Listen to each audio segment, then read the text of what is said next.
إن الحمد لله نحمده ونستعينه ونستغفره ونعوذ بالله من شرور أنفسنا ومن سيئات أعمالنا من يهده الله فلا مضل له ومن يضلل فلا هادي له وأشهد أن لا إله إلا الله وحده لا شريك له وأشهد أن محمدا عبده ورسوله أما بعد அகிலத்தை படைத்து பரிபாலிக்கக்கூடிய எல்லாம் வல்ல அல்லாஹ்வுக்கே புகழ் அனைத்தும். அல்லாஹ்வின் சத்திய தூதர் எம் உயிரிலும் மேலான கண்மணி நாயகம் ஸல்லல்லாஹு அலைஹி வஸல்லம் அவர்கள் மீதும் அன்னவர்களை பின்பற்றி வாழக்கூடிய அனைத்து முஸ்லிம்கள் மீதும் எல்லாம் வல்ல அல்லாஹ்வின் கருணையும் சாந்தியும் என்னென்னும் நிலவட்டுமாக. அன்பிற்குரிய அல்லாஹ்வின் நல்லடியார்களே, ஸ்ரீலங்கா தௌஹீத் ஜமாத்தின் அக்கறை பற்று கிளையினூடாக ஏற்பாடு செய்யப்பட்டிருக்கக்கூடிய முஸ்லிம்களின் வாழ்வுரிமை மாநாடு விளக்க பொதுக்கூட்டத்தில் தேர்தல் சீர்திருத்தங்களும் முஸ்லிம்களின் எதிர்காலமும் என்ற தலைப்பின் கீழே பேசுமாறு நான் பணிக்கப்பட்டிருக்கிறேன். அன்பிற்குரிய அல்லாஹ்வின் நல்லடியார்களே, இந்த சமுதாயத்திலே வாழக்கூடிய முஸ்லிம்கள் சமுதாயத்தில் அரசியல் களத்திலே ஏற்படக்கூடிய மாற்றங்கள் சம்பந்தமாக போதிய அறிவில்லாதவர்களாக, அரசியல் களத்திலே எட்டப்படுகின்ற தீர்மானங்கள் முஸ்லிம் சமுதாயத்தை எந்த அளவுக்கு பாதிக்கிறது என்பதை பற்றி முழுமையான விளக்கமில்லாத நிலையில் ஏனோ தானோ என்று நம்முடைய கால நேரங்களை நாங்கள் கழித்து கொண்டு இருக்கிறோம். பொதுவாக இந்த முஸ்லிம் சமுதாயத்தை எடுத்துக்கொண்டால் உலக வாழ்க்கையிலே, இந்த அற்பமான வாழ்க்கையிலே நாங்கள் வெற்றி பெற வேண்டும் என்பதற்காக வேண்டி பொருளாதாரத்தை திரட்டுவதிலும் படிப்பதிலும் உழைப்பதிலுமே நம்முடைய காலத்தை நாம் கடத்தி கொண்டு இருக்கிறோம். உலகத்திலே ஹலாலான முறையில் ஒரு மனிதன் பொருளாதாரத்தை திரட்டி சரியான முறையில் படித்து அவனுடைய வாழ்க்கை செழிப்பாக அமைத்துக் கொள்வதை மார்க்கம் தடுக்கவில்லை. என்றாலும் ஒருவருடைய உழைப்பையும் படிப்பையும் எதிர்காலத்தையும் தீர்மானிக்கக்கூடிய மிக முக்கியமான அடிப்படையான விஷயம்தான் முஸ்லிம்களுடைய அரசியல் பிரதிநிதித்துவம். ஒரு நாட்டின் அரசாங்கம், ஒரு நாட்டை ஆட்சி செய்யக்கூடிய நிறுவனம் அரசியல் ரீதியாக எடுக்கின்ற தீர்மானங்களில்தான் அந்த நாட்டில் வாழக்கூடிய குடிமக்கள் எவ்வாறு அவர்கள் வாழப்போகிறார்கள், அவர்களுடைய எதிர்காலம் எப்படி அமையப் போகிறது என்பன போன்ற விஷயங்கள் தீர்மானிக்கப்படுகிறது. இதை பற்றி முஸ்லிம் சமுதாயம் சிந்திக்க தவறினால் தொடர்ச்சியாக இந்த நாட்டிலே அடிமைகளாக நாங்கள் வாழ வேண்டிய ஒரு நிர்பந்த நிலைக்கு நாங்கள் தள்ளப்பட்டு விடுவோம். தற்போது சுதந்திர இலங்கையில் வாழக்கூடிய நாங்கள் நம்முடைய மனோபாவத்தை எப்படி நாங்கள் உருவாக்கி கொண்டிருக்கிறோம்? முஸ்லிம்கள் என்று சொன்னால் இரண்டாம் தரப்பட்ட குடிமக்கள் என்ற ஒரு மனோபாவம் நம்முடைய மனதில் இருக்கிறது. நாங்கள் சிறுபான்மை மக்கள், நாங்கள் குறிப்பிட்ட ஒரு விகிதாசாரத்தில் தான் வாழுகிறோம், நாங்கள் அந்நிய நாட்டில் வாழுகிறோம் என்ற ஒரு மனோநிலையை இந்த சமுதாய மக்களிடம் இருக்கிறது. அந்நிய நாட்டில் வாழ்கிறோம் என்றால் முஸ்லிம்கள் எல்லாம் அரபு நாட்டு இறக்குமதிகளாக வந்தவர்களா? நம்முடைய பாட்டன் பூட்டன் எல்லாம் சவுதி அரேபியாவை சேர்ந்தவர்களா? இப்படித்தான் நினைத்துக் கொண்டிருக்கிறோம். இப்படி கேள்வி கேட்டா ஆமா என்று சொல்லுவாங்க. ஆமா, அரேபியர்கள் இலங்கைக்கு வந்துதான் நாங்கள் எல்லாம் நம்முடைய வாழ்க்கையை நம்முடைய இனத்தை பெருக்கிக் கொண்டிருக்கிறோம் என்று சொல்வார்கள். அதுல 100% உண்மை இருக்குதா? ஒரு 10% உண்மை இருக்கலாம். நம்முடைய மக்கள் இந்த நாட்டின் பூர்வீக குடிகள் என்பதை நாங்கள் ஏன் மறந்து கொண்டிருக்கிறோம்? மகா வம்சத்திலே இலங்கை மக்களுடைய பூர்வீகத்தை பற்றி பேசுகிறது. ஒரு கட்டத்தில் முஸ்லிம்கள் சோனகர் என்ற இனத்தை சேர்ந்தவர்கள் என்று இலங்கையிலே வரலாற்றை பற்றி பேசுகின்ற பெரும்பான்மை மக்களுடைய புத்தகமான மகாவம்சம் சொல்கிறது என்றால் சோனகர்கள் அரபு நாட்டிலிருந்து வந்தவர்களா? அரபு நாட்டுக்காரன் எங்களுக்கு சொல்ல எங்கட முகவாக்காவது அரபு நாட்டுக்காரன் போல இருக்குதா? பார்த்தா ஆப்பிரிக்கா நாட்டில இருந்து வந்த மாதிரி தான் இருக்கிறோம். எங்களை பார்த்து அரபு நாட்டு இறக்குமதிகள் என்று சொல்றதுக்கு ஏதாவது உடல் கூறு அமைப்புல ஏதாவது ஒரு சம்பந்தம் இருக்குதா? இல்ல. எங்களை டிஎன்ஏ டெஸ்ட் பண்ணி பாருங்க, அரபு நாட்டு இறக்குமதிகள் என்று சொல்வதற்கு ஏதாவது சான்று இருக்குதா? இல்ல. எதை வச்சு சொன்னீங்க? ஒருத்தன் வந்திருப்பானுங்க, அவன் வியாபாரம் செஞ்சிருப்பான், அவன் இலங்கையில் ஒரு பெண்மணியை திருமணம் முடிச்சிருப்பான், அதனால்தான் முஸ்லிம்கள் நாட்டில் இலங்கையில பெருகினார்களா? சோனகர்கள் என்ற இனம் இலங்கையில் பூர்வீக குடிமக்களாக இருந்தார்கள். அந்த மக்கள் அப்படியே இஸ்லாத்தை தழுவிக்கொண்டார்கள். சோனகர்கள் என்பவர்கள் இஸ்லாமிய மார்க்கத்தை ஏற்றுக்கொண்ட காரணத்தினால் அவர்கள் முஸ்லிம்களாக மாறினார்கள். இப்படிப்பட்ட பூர்வீக குடிமக்கள் என்ற ஒரு வரலாற்றுக்கு சொந்தக்காரர்களாக இருக்கக்கூடிய எங்களை, எங்களுடைய மனோநிலையை மாற்றி நீங்கள் சிறுபான்மை மக்கள் அந்நிய நாட்டில் வாழ்கிறீர்கள் என்று எங்களை கேவலப்படுத்திக் கொண்டு பெரும்பான்மை சக்திகள் இருக்கிறார்கள். நம்முடைய சமுதாய தலைவர்கள், நம்முடைய ஆன்மீக தலைவர்கள் இந்த சொற்களுக்கு வக்காலத்து வாங்கிக் கொண்டு அதை உண்மைப்படுத்திக் கொண்டிருக்கிறார்கள். இது உண்மையா? இல்லை. அந்நிய நாடுண்டா அப்ப நம்ம சொந்த நாடு எது? நாங்க பிறந்த நாடு எது? எதுங்க நம்ம நாடு?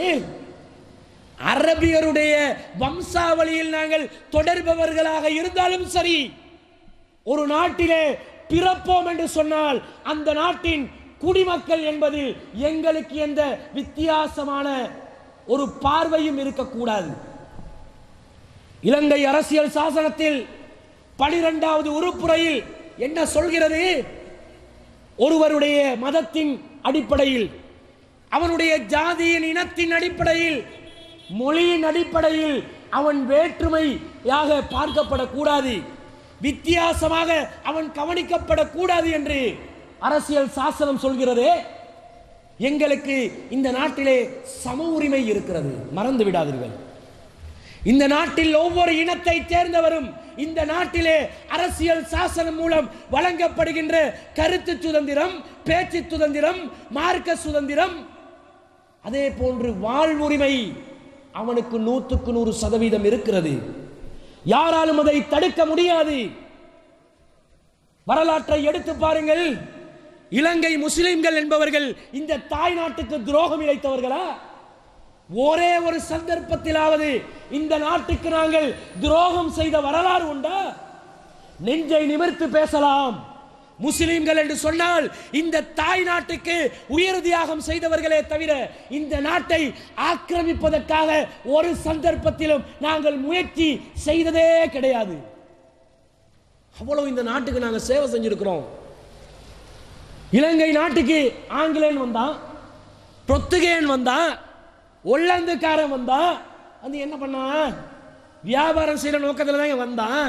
வந்து இலங்கை நாட்டை காலனித்துவ ஆட்சியாக மாற்றி இலங்கை நாட்டிலே அவனுடைய ஏகாதிபத்தியத்தை அவன் நிலைநிறுத்தினானா இல்லையா? எத்தனை வருட காலங்கள்? 1505 ஆண்டிலிருந்து 1948 ஆண்டு வரை இலங்கை பூர்வீக குடிமக்களே வெளிநாட்டுக்காரனுக்கு அடிமைகளாக நாங்கள் வாழ்ந்திருக்கிறோம். அரேபியர்களும் வர்த்தக நோக்கத்திற்காக வந்தார்கள், இலங்கையை அடிமைப்படுத்தினார்களா? இலங்கை மக்களில் காலனித்துவ ஆட்சியை உருவாக்கி உங்கள் இலங்கை நாட்டினுடைய பொருளாதாரத்தை அவர்கள் சூறையாடினார்களா? இந்த மக்களை அடிமைகளாகவே நீங்கள் வாழுங்கள் என்று அவர்களுடைய சர்வாதிகாரத்தை நிலைநிறுத்தினார்களா? இல்லை. அன்றைய மன்னர்களுடைய ஆட்சி காலத்திலும் சரி, இலங்கை சுதந்திரம் அடைந்த பிறகு ஜனநாயக ஒரு நாடாக பிரகடனப்படுத்தப்பட்ட பிறகும் சரி, இலங்கை ஒரு குடியரசாக பிரகடனப்படுத்தப்பட்ட காலப்பகுதிக்கு பிறகும் சரி, இன்று வரைக்கும் நம்முடைய தாயகத்திற்கு நாங்கள் தியாகம் செய்திருக்கிறோம். வர்த்தகத்துறையில், வணிகத்துறையில், அரசியலில், கல்வித்துறையில், மருத்துவத்தில், எல்லா துறைகளிலும் இந்த தாய் நாட்டுக்கு நாங்கள் சேவகம் செய்திருக்கிறோம். மறக்க முடியுமா? நம்முடைய சமுதாயத்திற்கு வரலாற்றை மறைத்துக் கொண்டிருக்கிறார்கள். வரலாறு தெரியாத காரணத்தினால் நாங்களும் அடிமைகள் என்று நம்முடைய மனதிற்குள்ளே ஒரு கற்பனையை நாங்கள் உருவாக்கி கொண்டிருக்கிறோம். என்ன நடந்தது? புரத்துகேயர்கள் இந்த நாட்டை ஆட்சி பிடிப்பதற்காக வருகிறார்கள். வந்து இலங்கையில் பல பாகங்களை அவர்கள் ஆட்சி செய்கிறார்கள். யாழ்ப்பாணத்தை பிடிப்பதற்கும் அவர்கள் முயற்சி செய்தார்கள். முக்கியமான வர்த்தக துறைகள் யாழ்ப்பாணம், கொழும்பு, திருகோணமலை இது போன்ற பகுதிகளில் ஆதிக்கம் செலுத்துகிறார்கள். யாழ்ப்பாணத்தை கைப்பற்றுவதற்கு கங்கணம் கட்டிக்கொண்டு புரத்துகேயர்கள் மிகவும் திட்டமிட்டு சதித்திட்டம் தீட்டி முயற்சிகளில் ஈடுபட்டு கொண்டிருக்கும் போது அந்த காலப்பகுதியில் நம் நாட்டை ஆட்சி செய்த மாயாதுண்ணே என்று சொல்லக்கூடிய அரசன் தடுமாறுகிறார். புரத்துகேயர்களை நான் எவ்வாறு அடக்குவது? நவீன ரக ஆயுதங்கள் அவர்களுடைய கைகளில் இருக்கிறது. அவர்களை அடக்குவதாக இருந்தால் நம்முடைய படைபலம் பற்றாக்குறையாக இருக்கிறது. அவர்களை முகம் கொடுத்து எதிர்த்து துணிச்சலுடன் போரிடுவதற்கு சக்தியற்றவர்களாக இருக்கிறோம் என்று மாயாதுண்ணே அரசர் ஒரு மன்னராக இருந்தார். அவர் யோசித்துக் கொண்டிருக்கக்கூடிய நேரத்தில் வந்தான் பாருங்க நம்ம சமுதாயத்தில் ஒரு வீரன். அந்த வீரனுடைய வரலாற்றை இன்று குழி தோண்டி புதைக்கப்பட்டு கொண்டிருக்கிறது. ரஹ்மான் சித்திலெப்பே முதியன்சேன்ற ஒருவன் வந்தான். தெரியுமா? நம்ம ஆக்களுக்கு தெரியுமான்னு கேட்கிறேன். சித்திலெப்பே வேறங்க, இவர் ரஹ்மான் சித்திலெப்பே முதியன்சே. ஏன் அப்படி? அவர் ஒரு கலப்பு திருமணத்தில் வந்தது. கலப்பு தேர்தல் அல்ல, கலப்பு திருமணம். அவருடைய தாயார் கத்திரிமலி மெனிக்கே முதியன்சே அவங்களோட பேரு. அவருடைய தகப்பனுடைய பேரு முகமது அஸ்கார் லெப்பே. இந்த ரெண்டு பேரும் கலப்பு திருமணம் செய்து அந்த ரெண்டு பேருக்கும் பிறந்த ஒரு முஸ்லிமாக வளர்ந்த முஸ்லிமாக இளமையான ஒரு வாலிபன் இந்த ரஹ்மான் சித்திலெப்பே முகந்திரம் என்ன செஞ்சார் தெரியுமா? மன்னருடைய இளைஞர் படைபலத்தில் தலைவனாக இருப்பவர் சொல்றார் மன்னரிடம், மாயாதுண்ண அரசர் அவர்களே, யாழ்ப்பாணத்திற்கு அவனை வரவிடாமல் தடுக்கும் பணியை பொறுப்பை என்னிடம் ஒப்படையுங்கள். இவரை பற்றி வரலாற்று ஆசிரியர்கள் எழுதும் பொழுது எப்படி எழுதுவார்கள் தெரியுமா? இந்த ரஹ்மான் சித்திலெப்பே முதியன்சே ஒரு படைக்குள்ளே ஊடுருவினார். அந்த படையை அவர் அப்படியே அழித்து ஒழிக்காமல் திரும்ப மாட்டார். அப்படிப்பட்ட வீரம் முஸ்லிம்களோட ரத்தத்தில் ஊறுறதுங்க வீரம் என்பது. நாங்கள் கோழைகள் அல்ல. நமக்கு இறுதியாக வழிகாட்டிய அண்ணலம் பெருமானார் ஸல்லல்லாஹு அலைஹி வஸல்லம் அவர்கள் தலை குனிந்து வாழக்கூடிய ஒரு வாழ்க்கை நெறியை நமக்கு தரவில்லை. ஆதிக்கம் செலுத்தவும் கூடாது, அதுக்காக தலை வணங்கவும் கூடாது. நிதானமா வாழு, உன்னுடைய நெஞ்சை நிமிர்த்தி கொண்டு வாழு, பெருமை அடிக்காதே, மக்களுக்கு நல்லதை செய், ஆனால் கோழையாக வாழாது. இப்படிப்பட்ட ஒரு மார்க்க நெறிய கற்று தந்தாங்க நம்முடைய முன்னோர்கள். அந்த வழியிலே இருந்தார்கள். அவர் என்ன செய்கிறார்? 1572ஆம் ஆண்டு அவர் ஒரு வெசாக் மாதத்தில், அநேகமா ஒரு ஆகஸ்ட் மாதம், மே மாதம், ஜூலை மாதம், இந்த மாதிரி காலப்பகுதியில் வெசாக் என்ற ஒரு மாதம் இருக்குது சிங்கள முறையில். அதில் 12ஆம் திகதி அவர் யாழ்ப்பாணத்துக்கு புரத்துகேயர்கள் வருவதற்கு முன்பதாக இவர் போறாரு. இவர் யாரு? மல்வானக்காரர். யாழ்ப்பாணத்துக்கு போறாரு. போய் அவங்க உள்ள நுழையாத மாதிரி எல்லா செட்டப்பையும் பண்ணி அகலி தோண்டி எதிரிகளை புதைத்தவர்கள் நாங்கள். எங்களுக்கு தெரியாதா ஒரு கோட்டைக்குள்ள வராமல் தடுப்பதற்குரிய வழி என்ன என்று? முதியன்சே செய்கிறார். ரஹ்மான் சித்திலெப்பே முதியன்சே. புரத்துகேயர் தடுமாறுறான், எப்படிடா நுழைகிறது? அவனுக்கு தான் புவியியல் சம்பந்தமான நாலேஜ் பத்தாது. இலங்கை நாட்டில் ஒவ்வொரு மூளை முடுக்கையும் அறிந்தவர்களாக அன்றைய மக்கள் இருந்தார்கள். சரியா திட்டம் தீட்டி அவனை வர விடாம தடுத்து யாழ்ப்பாணத்தை இவர் கைப்பற்றாரு. மாயாதுண்ண அரசருக்கு செய்தி அனுப்புறாரு. அவருக்கு சந்தோஷம். அவர் சந்தோஷத்துல உச்சகட்டத்துக்கு போறாரு. நான் கனவுல நினைக்கலப்பா இந்த அளவுக்கு யாழ்ப்பாணத்தை மீட்டெடுக்கலாம் என்று சொல்லி. அப்ப நான் உனக்கு பரிசு கொடுக்கணும். என்ன பரிசு? நம்ம மக்கள் மல்வான பகுதியில் குடியிருக்கிறாங்களா இல்லையா? முஸ்லிம்கள் மல்வான பகுதியில் குடியிருக்கிறாங்க. கொழும்புல கம்பா மாவட்டத்தில் மல்வான பகுதியில் எப்படிதான் முஸ்லிம்கள் அங்க குடியேறினாங்கன்னு பார்த்தா, இந்த ரஹ்மான் சித்திலபே முதியான்சேக்கு மாயாதுன்னு அரசர் அந்த ஊரையே உடமையாக்குறார். நீங்க வச்சுக்கோங்க, மல்வான பகுதியை உங்களுக்கு சொந்தம், உங்களோட தாய் மல்வான தானே, அப்ப நீங்களே அந்த ஊரை வச்சுக்கோங்கப்பா என்று சொல்லி அவர் அரசர் அந்த மல்வான ஊரையே அவருக்கு அன்பளிப்பாக வழங்கினாரே. அரசர்களுடைய காலத்திலும் நமது சமுதாயம் இந்த நாட்டுக்காக போராடி இருக்கிறார்கள். வரலாற்றை மறைக்கிறார்கள், வரலாற்றை புதைக்கிறார்கள். முஸ்லிம்கள் என்றால் ஆக்கிரமம் செய்பவர்கள், ஆக்கிரமிப்பு சக்தி உள்ளவர்கள், அநியாயம் செய்பவர்கள், நிலங்களை அபகரிக்கக்கூடியவர்கள் என்று முஸ்லிம்கள் மீது தப்பான ஒரு தோற்றத்தை ஏற்படுத்தி நம்மளை அப்புறப்படுத்த பார்க்கிறான்.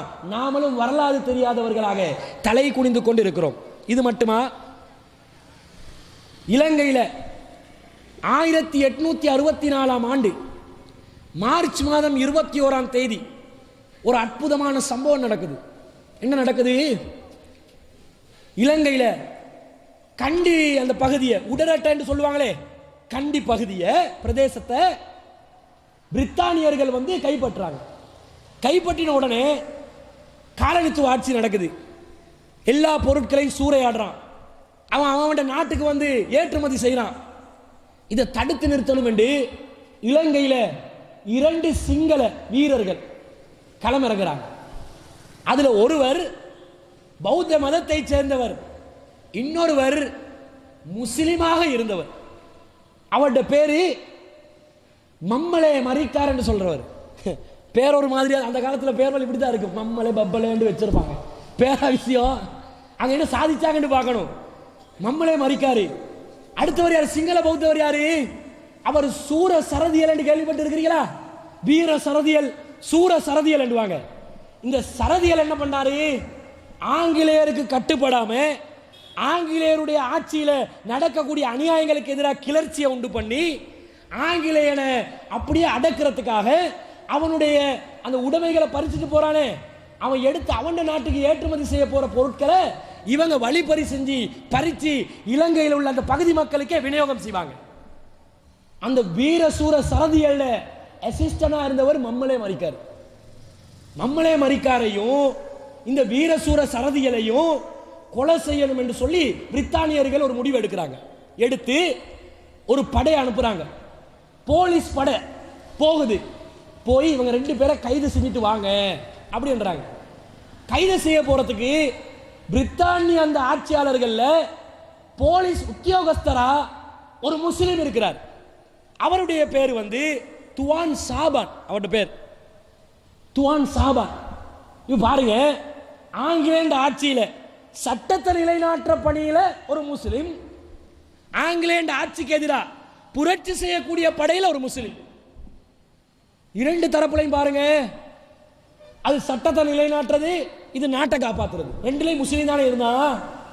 ஆனா முஸ்லீம் என்ன பண்றான்? இந்த சூர சரதியலை கைது செய்ய போற நேரத்தில் துப்பாக்கி சூடு நடக்குது. துப்பாக்கி சூடு நடந்த உடனே மம்மலே மரிக்கார் என்ன பண்றாரு? இந்த துவான் சாபானை வெடி வச்சு கொள்றாரு. நீ நம்ம நாட்டுக்கு எதிராக வந்த அந்த ஆட்சியாளனுக்கு வக்காலத்து வாங்க வருவியா? உன்னை நான் முஸ்லிம் பார்க்க மாட்டேன், கொலை செய்ய வேண்டும், கொலை செஞ்சிட்டாரு. துப்பாக்கி சூட்ல இந்த தரப்புல துவான் சாபான் மரணித்து விட்டார். இலங்கை போலீஸ் திணைக்களம் ஒரு முடிவு எடுத்தாங்க. என்ன தெரியுமா? முதல் தடவையாக ஒரு போலீஸ் உத்தியோகஸ்தர், போலீஸ் கொஸ்தாப்பல் என்றுவாங்க சிங்களத்தில், இந்த நாட்டுக்காக வேண்டி உயிர் தியாகம் செய்திருக்கிறார். அதனால் துவான் சாபான் என்பவர் போலீஸ் அதிகாரியாக இருந்து உயிர் தியாகம் செய்த ஒரு காரணத்திற்காக வேண்டி அவர் கொல்லப்பட்ட நாளை போலீஸ் வீர தினமாக நாங்கள் பிரகடனப்படுத்துகிறோம் என்று இதுவரைக்கும் கொண்டாடிட்டு வர்றான். மார்ச் மாதம் 21 போலீஸ் திணைக்களமும் போலீஸ் வீர தினமாக எதை கொண்டாடுகிறார்கள்? துவான் சாபான் உயிர் தியாகம் செய்த நாளை நினைவூட்டுவதற்காக கொண்டாடுகிறார்கள். நாட்டுக்காக நாங்கள் பாடுபடலையா? இந்த நாட்டுக்காக நாங்கள் சேவகம் செய்யலையா? இந்த நாட்டுக்காக நாங்கள் உயிர் தியாகம் செய்யலையா? இந்த பக்கத்தை பார்த்தா ஆங்கிலேயருக்கு வக்காலத்து வாங்குறியான்னு கேட்டு காலனித்துவ ஆட்சியை முடக்கிறதுக்காக நம்மளே மரிக்கார் களத்தில் அடிக்கிறாரு. சூர சரதியலுடைய வரலாற்றை அவர் ஒரு வீர புருஷனாக, இந்த நாட்டின் ஒரு தியாகியாக பேசப்படுகிறார். ஏனென்றால் இந்த சூர சரதியலையும் மம்மலே மரிக்காரையும் 1867 ஆண்டு மே மாதம் 7ஆம் தேதி தூக்கிலிடுறாங்க, மரண தண்டனை விதிக்கிறாங்க. இருவரும் மரணிக்கிறார்கள். ஆனால் சூர சரதியல் ஒரு வீர புருஷன், மம்மலே மரிக்கார் நம்ம ஆக்களுக்கே தெரியும். என்ன பப்பாளி பழத்தை பற்றி பேசுறீங்களான்னு கேட்பாங்க. நம்ம ஆக்களுக்கே தெரியான்னா வரலாற்று பேசுமப்ப இந்த நாட்டுக்காக நாங்கள் உயிர் தியாகம் செய்திருக்கிறோம், நாட்டை பாதுகாக்கின்ற பணிகளில் நாங்கள் போரிட்டு இருக்கின்றோம்.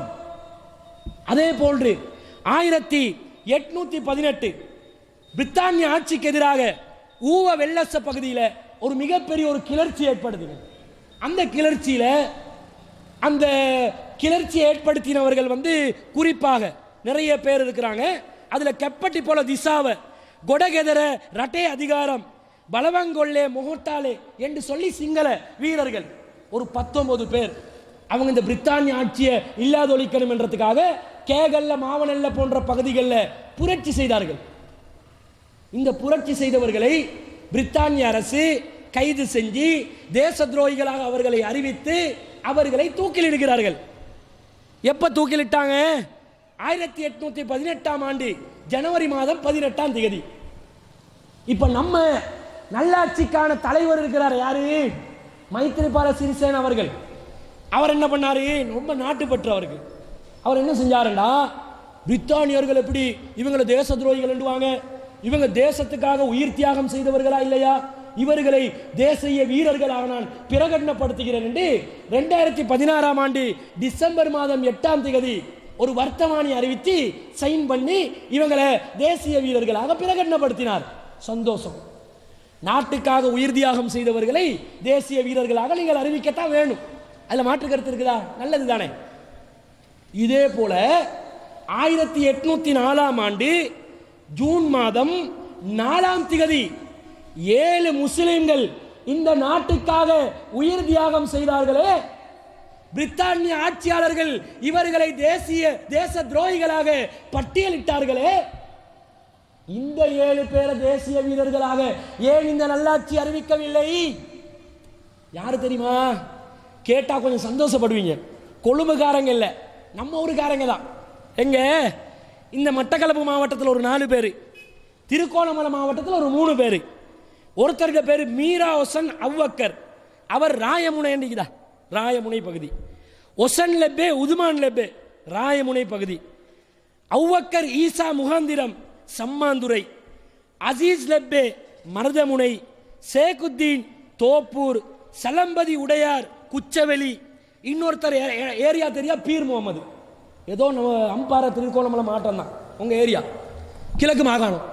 இந்த 7 பேர் இந்த நாட்டில் பிரித்தானியர்களுக்கு எதிராக போர் கொடி தூக்கி இருக்கிறாங்க முஸ்லிம்கள்.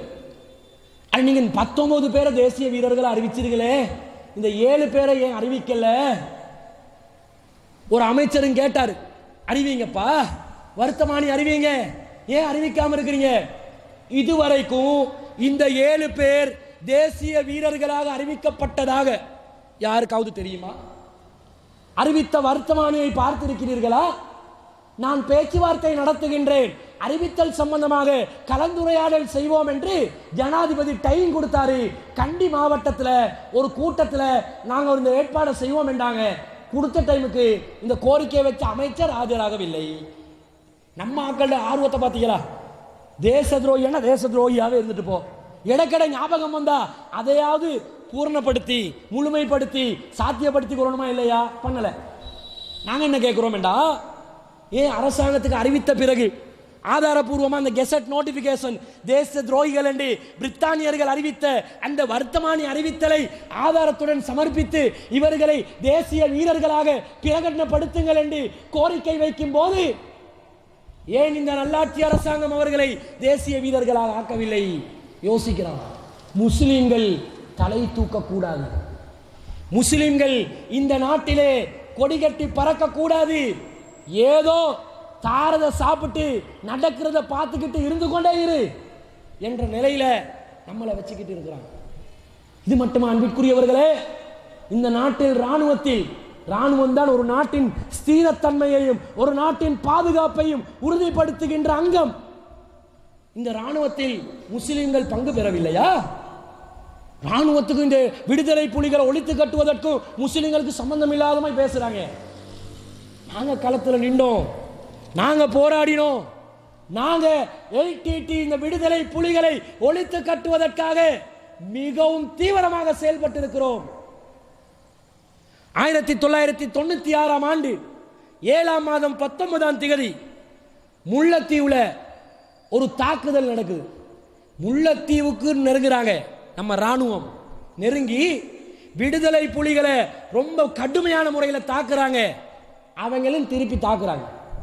ஏனண்டா நம்ம நாட்டில் ஜனாதிபதிகளாக வந்தாங்களே கொஞ்சம் பேர், இவங்க நினைச்சிருந்தா ஆரம்பத்திலே கலையை புடுங்கி இருக்கிறச்சு விடுதலை புலிகளை, தீவிரவாதிகளை. பேச்சுவார்த்தை இவங்களே சமாதானத்துக்கு அவங்கள தயாராகிறதுக்கு இடம் கொடுக்கிறது. இந்த மாதிரி பண்றதுனால அவங்க உஷாராகிறாங்க. அவங்க திரும்ப ஒரு தாக்குதல் நடத்துறாங்க. அதுல கிட்டத்தட்ட 1500 ராணுவ வீரர்கள் கொலை செய்யப்படுகிறார்கள். அந்த போரிலே இந்த நாட்டிற்காக உயிர் தியாகம் செய்த மிக முக்கியமான ஒரு புள்ளிதான் லூத்தினல் கர்னல் ஃபசில் லாஃபீர் என்று சொல்லக்கூடியவர். ராணுவத்தில் இருக்கக்கூடிய சிங்கள மக்களிடம் கேட்டு பாருங்கள், மேஜர் லாஃபீரை தெரியுமான்னு கேட்டு பாருங்க. தெரியாதுன்னு ஒரு பையன் சொல்ல மாட்டான், ஒரு ராணுவ அதிகாரி சொல்ல மாட்டான். மேஜர் லாஃபீரா? அவர் மேஜராகத்தான் மரணிக்கிறார். அவருடைய மரணத்திற்கு பிறகு லுத்தினன்ட் கர்னலாக அவருக்கு பதவி உயர்த்தப்படுகிறது. இந்த லாஃபீர் என்பவர் மிகவும் கடுமையாக போர் செய்து கடுமையாக விடுதலை புலிகளை தாக்குவதற்கு சதி திட்டம் தீட்டக்கூடிய ஒரு மிகப்பெரிய ராணுவ வீரனாக இருந்ததாக இலங்கை ராணுவம் சொல்கிறது. இதற்கு கொஞ்சமும் குறையாது. 1986 ஆண்டு 6 மாதம் 2 பாடசாலைகளில் கெடெட் என்ற ஒரு பிரிவு வைப்பாங்க. பாடசாலை மாணவர்களுக்கு ராணுவ பயிற்சி கொடுத்து வளர்த்தெடுக்கிற ஒரு முறை கெடெட். இந்த கெடெட் மூலமாக இலங்கை ராணுவத்தில் இணைந்து மிகவும் முக்கியமாக பாடுபட்ட இந்த நாட்டுக்காக உயிர் தியாகம் செய்த ஒரு மேஜர் தான் மேஜர் முத்தாலிப் என்று சொல்லக்கூடியவர். மேஜர் முத்தாலிப் என்று சொன்னா LTT காரனே பயந்துருவான், அவ்வளவு திட்டம் தீட்டுவார். துரதிக விகிதம் என்று இலங்கை ராணுவத்தின் ஒரு படைப்பிரிவு இருக்கிறது. துரதிகண்டா விகிதம் என்றா விரிவடைகிறது. துரதிகண்டா அந்த பரப்பளவை அந்த எல்லையை விஸ்தீர்ணப்படுத்தி கொண்டே பரப்பளவை பிடிச்சு போறது அந்த பிரிவுக்கே பேரு. அவ்வளவு சிந்தனையோட LTT விடுதலை புலிகளை அழிச்சு கட்டுறதுக்கு திட்டம் தீட்டின ஒரு தலை போர் முடிக்கிற அந்த சந்தர்ப்பம் நெருங்கும் வரைக்கும் உயிரோடு இருக்கிறார். ஆனா LTT காரனுக்கு மேஜர் முத்தலிஃபால சரியான தடையுங்கள். அவங்களோட விடுதலை போராட்டத்தை நடத்த முடியல. கடைசியில் என்ன செஞ்சா, காசுக்கு வேலை போறவங்க இருப்பாங்களா இல்லையா, ஒருத்தன் காட்டி கொடுத்துட்டான். இவர் 2005 ஆண்டு 5 மாதம் 31 கொலை செய்யப்படுகிறார். இப்படி மலை இனத்தை சேர்ந்தவர்கள் இந்த நாட்டின் உளவுத்துறையிலும் ராணுவத்திலும் முற்றிலும் முழுதாக தியாகம் செய்து கொண்டிருக்கிறார்கள், இன்னும் இருக்கிறார்கள். எங்களை எப்படி 2ஆம் தரப்பட்ட குடிமக்களாக இந்த அரசாங்கம் பார்க்கும்? எங்களை எப்படி நீங்க வந்தேறி குடிகள் என்று சொல்லி இந்த அரசாங்கம் முத்திரை குத்தும்?